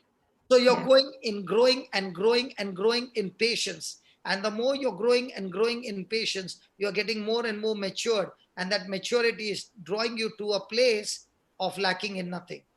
Yes, brother. Now, you might be saying, this brother spent such a long time with me. But I want to tell you, the Holy Spirit spent such a long time with you so that others are also blessed. How many of you find that this time got wasted? Come on. And how many of you said this time was good for learning? Good for Now look on the chat. Look on the chat. Okay. I am not online. 1 minute. No, on the Zoom only. Look on the Zoom chat. Okay. How many of you feel the time was wasted and how many of you are saying blessed? Look on the chat. It's still going on. Look on the chat. If that is the case, I can keep asking questions. No. What I mean to say is your questions were good and the Holy Spirit gave answers not only to you, but to everybody. Yes, brother. That's why this is a place of learning. This is not a healing class that we want to be blessed. Hello, please pray for me that I get blessed. I like this. I like this comment. I learned so much. She asked, I wanted to know. So yeah, it's great. I'm glad. So now when the class is over for lunch, the devil will bash you up with another talk. Another thing. You wasted that brother's time and you messed up so many people's time. That's why I had to ask this question. Yes. Still, watch on the chat. You were having that thought in your mind. I have taken the time of this brother and I messed it up. But look what is the response coming from the other side. Look. Yes, brother. Thank you, everyone. So wasn't the devil going to give you this thought? You messed up everybody's time. Yes, brother. Brother, the thing is, we three are here, believers, and we all want like three youngsters. So each one of us have this problem. I think I'm addressing this to everybody because youngsters generally think that the other youngsters don't want to listen to God's anything related to God. So that's the biggest hindrance that we have. So I think that is something which it is all about paying attention to Jesus, to His word, looking to Jesus. Confusion is gone. Pain has turned into reward, and you have become a matured Christian in the midst of your storm. And now you are learning to fly like an eagle. Now let me finish now. An eaglet who is in the nest never wants to be thrown out of the nest because the nest is comfortable. But what does the mama do? The mama pushes the eaglet out of the nest, and the nest is always built at the edge of the cliff. So the eaglet will go straight down like a stone. And the eaglet, when the mama is pushing, is praying, Father, in the name of Jesus, come and possess my mama. In the name of Jesus, get out of my mama. Help me, God, help me. This mama is trying to kill me. Help me, Jesus, help me, help me. Mama wants to kill me. Hallelujah, hallelujah. But the mama is still going to push the eaglet out. Right. And she pushes the eaglet out. And she's saying, I'm going to die, I'm going to die. But when the free fall comes, the eaglet has no other choice but to flap the wings. Correct. And when the eaglet is thinking, I'm going to die, I'm going to die, the father eagle is already waiting and picks up the eaglet in midair and brings back to the nest. And now the eaglet is already breathless. Thank you, Lord, for my dada. My dada loves me. Brother, this last thing, it's very important to me, so I'm asking, isn't this is the same way, when we are facing with the trials? I mean, generally we are pushed and then suddenly, God comes and just rescues us. But by that time, we are so impatient and we just don't know what's happening. So So the eaglet is praying, my dada loves me, my mama loves me. And now the dada has brought the eaglet back to the nest. The mama is coming again to the eaglet. Mama, please help me. Mama, please don't do this. Mama, please don't. What is mama doing? She's still throwing because she is on a mission and she's not changing the mission. Right. And the eaglet goes through this process. And slowly, slowly, the eaglet begins to understand, mama is pushing me out so that I learn to fly. And now the eaglet is concentrating not on the push, but on the wings to learn how to flap the wings and learn to fly. Yes, brother. And now the eaglet has learned to fly. Do you know what happens when the eaglet learns to fly? The eaglet never looks behind to the nest anymore. The eaglet is on his adventure to go and build his own nest. Yes, brother. In the same way, you also, when you learn in the midst of your battles to fly, the Holy Spirit is the one who will teach you to fly. Now, you are being led by the Spirit of God and you're soaring from country to country, from state to state, from place to place, carrying rivers of living water flowing out of your belly. And those who are eaglets, but with the chickens and with the crows and all, you're going there to tell them your story of how you turned. You were born an eagle, but you are imitating the world. Yes. Now, the eagle is come to tell you the truth. Now, those who are eagles are saying, praise God, I now learn. Now I've got the gift of tongues. Now I'm going to study the word of God. And I am an eagle called to fly like an eagle. Yes, brother. Yeah. Congratulations. Thank you so much. I remember Flory saying when she gets any problem in the office, she'll say, "Oh, now I'm ready. My promotion is very close." So Right, the problem now the problem is not like a problem; it's like time for promotion. Right. Yeah, it's And it's like a project. Learning from the Holy Spirit new techniques. Yes. Right. So you have no more a victim mindset, but you got a victor mindset. Correct. And when you got a victor mindset, you are a champion. But Yes, that doesn't mean champions don't fall.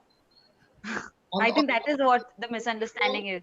On the ground, when they're playing football, they fall. They also make falls. Right. Okay? But they get up again and they get into the match. And there comes one slight chance. And that's the time the champion hits the ball into the net. And that's what the Lord is saying. Your chance will come.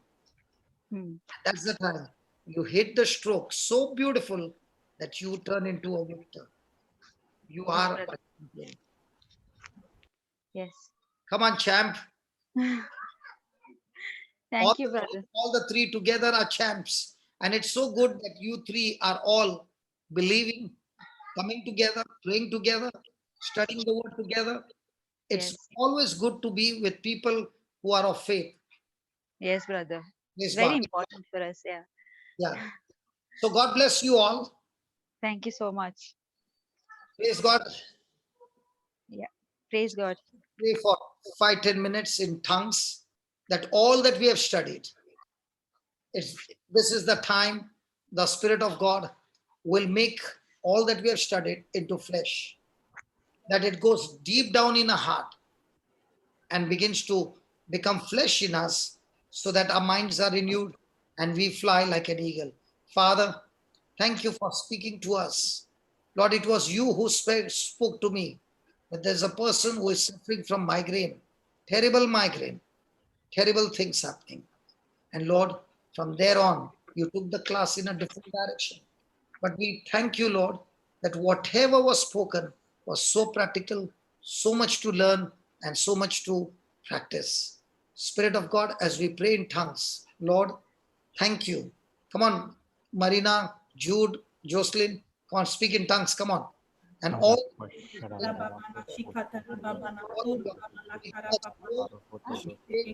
grow in patience, grow in endurance, grow in love, grow in knowledge, Lord, all the resources that we need, you are making us grow so that we become matured in our endurance and patience.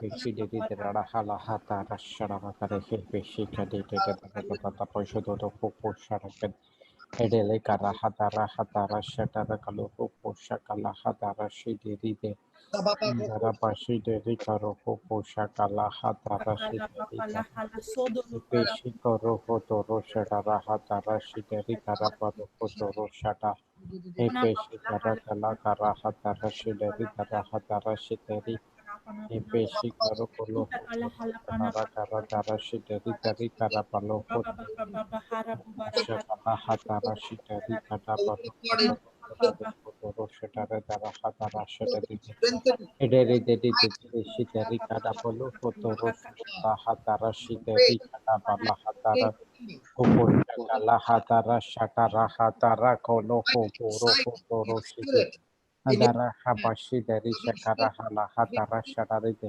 strengthened. You have been strengthened in your spiritual man. Hallelujah. Ho rabba baba ha mighty power in your inner man is by the is Ederi shiteri shikara palo hotoro hallelujah. shatora. Ho la baba baba rakata Shiteri shikara kala hadara shatara dara shiteri none of deri. you Dara shiteri kara paro hotoro guys shatara all the kara. time. Never, never, never launch attacks on you now because your inner being is being strengthened by the Spirit of God. Come on, keep praying in tongues. Keep Dara shiteri deri shatara kara hadoro shatara dara shiteri deri kara paro. using your mind in your thinking. Hotoro shiteri shiteri Just kara hatara shiteri. you're the real self. Your Shikara kalokoro hotoro shiteri divine deri power. shikara What is palokoro hotoro. resurrection power? The Dara same power shiteri shiteri God kara paro raised hotoro. Jesus from the dead. That power is being strengthened inside you in your inner man. Come on, come on, come on. Dara When shiteri. we pray in tongues, your voice is getting cut. Okay, okay, okay. Shotoro shiteri dara dara. Ederi dara hapo shoto hotoro shatara hatara shiteri deri kara kala paro dara shite. Ederi shitera kala hatara shitera doro popo shakala hatara shiteri shiteri katara. Popo shakala hadara shiteri kara bala hadara shiteri deri daro doro po shakala dare. Dara shiteri deri shakara baro hotoro shiteri katara po shatari. Edititi dara shitero doro popo shachi shisha kama ha shisha shiteri. Eli he he ha ha shadara kalete do hotoro. Dara shadari dadi dadi dadi dara shadara hatara shiteri deri. Epeshi koro koro hotoro shatara kala kara hatara shadara kara para hatara shadari.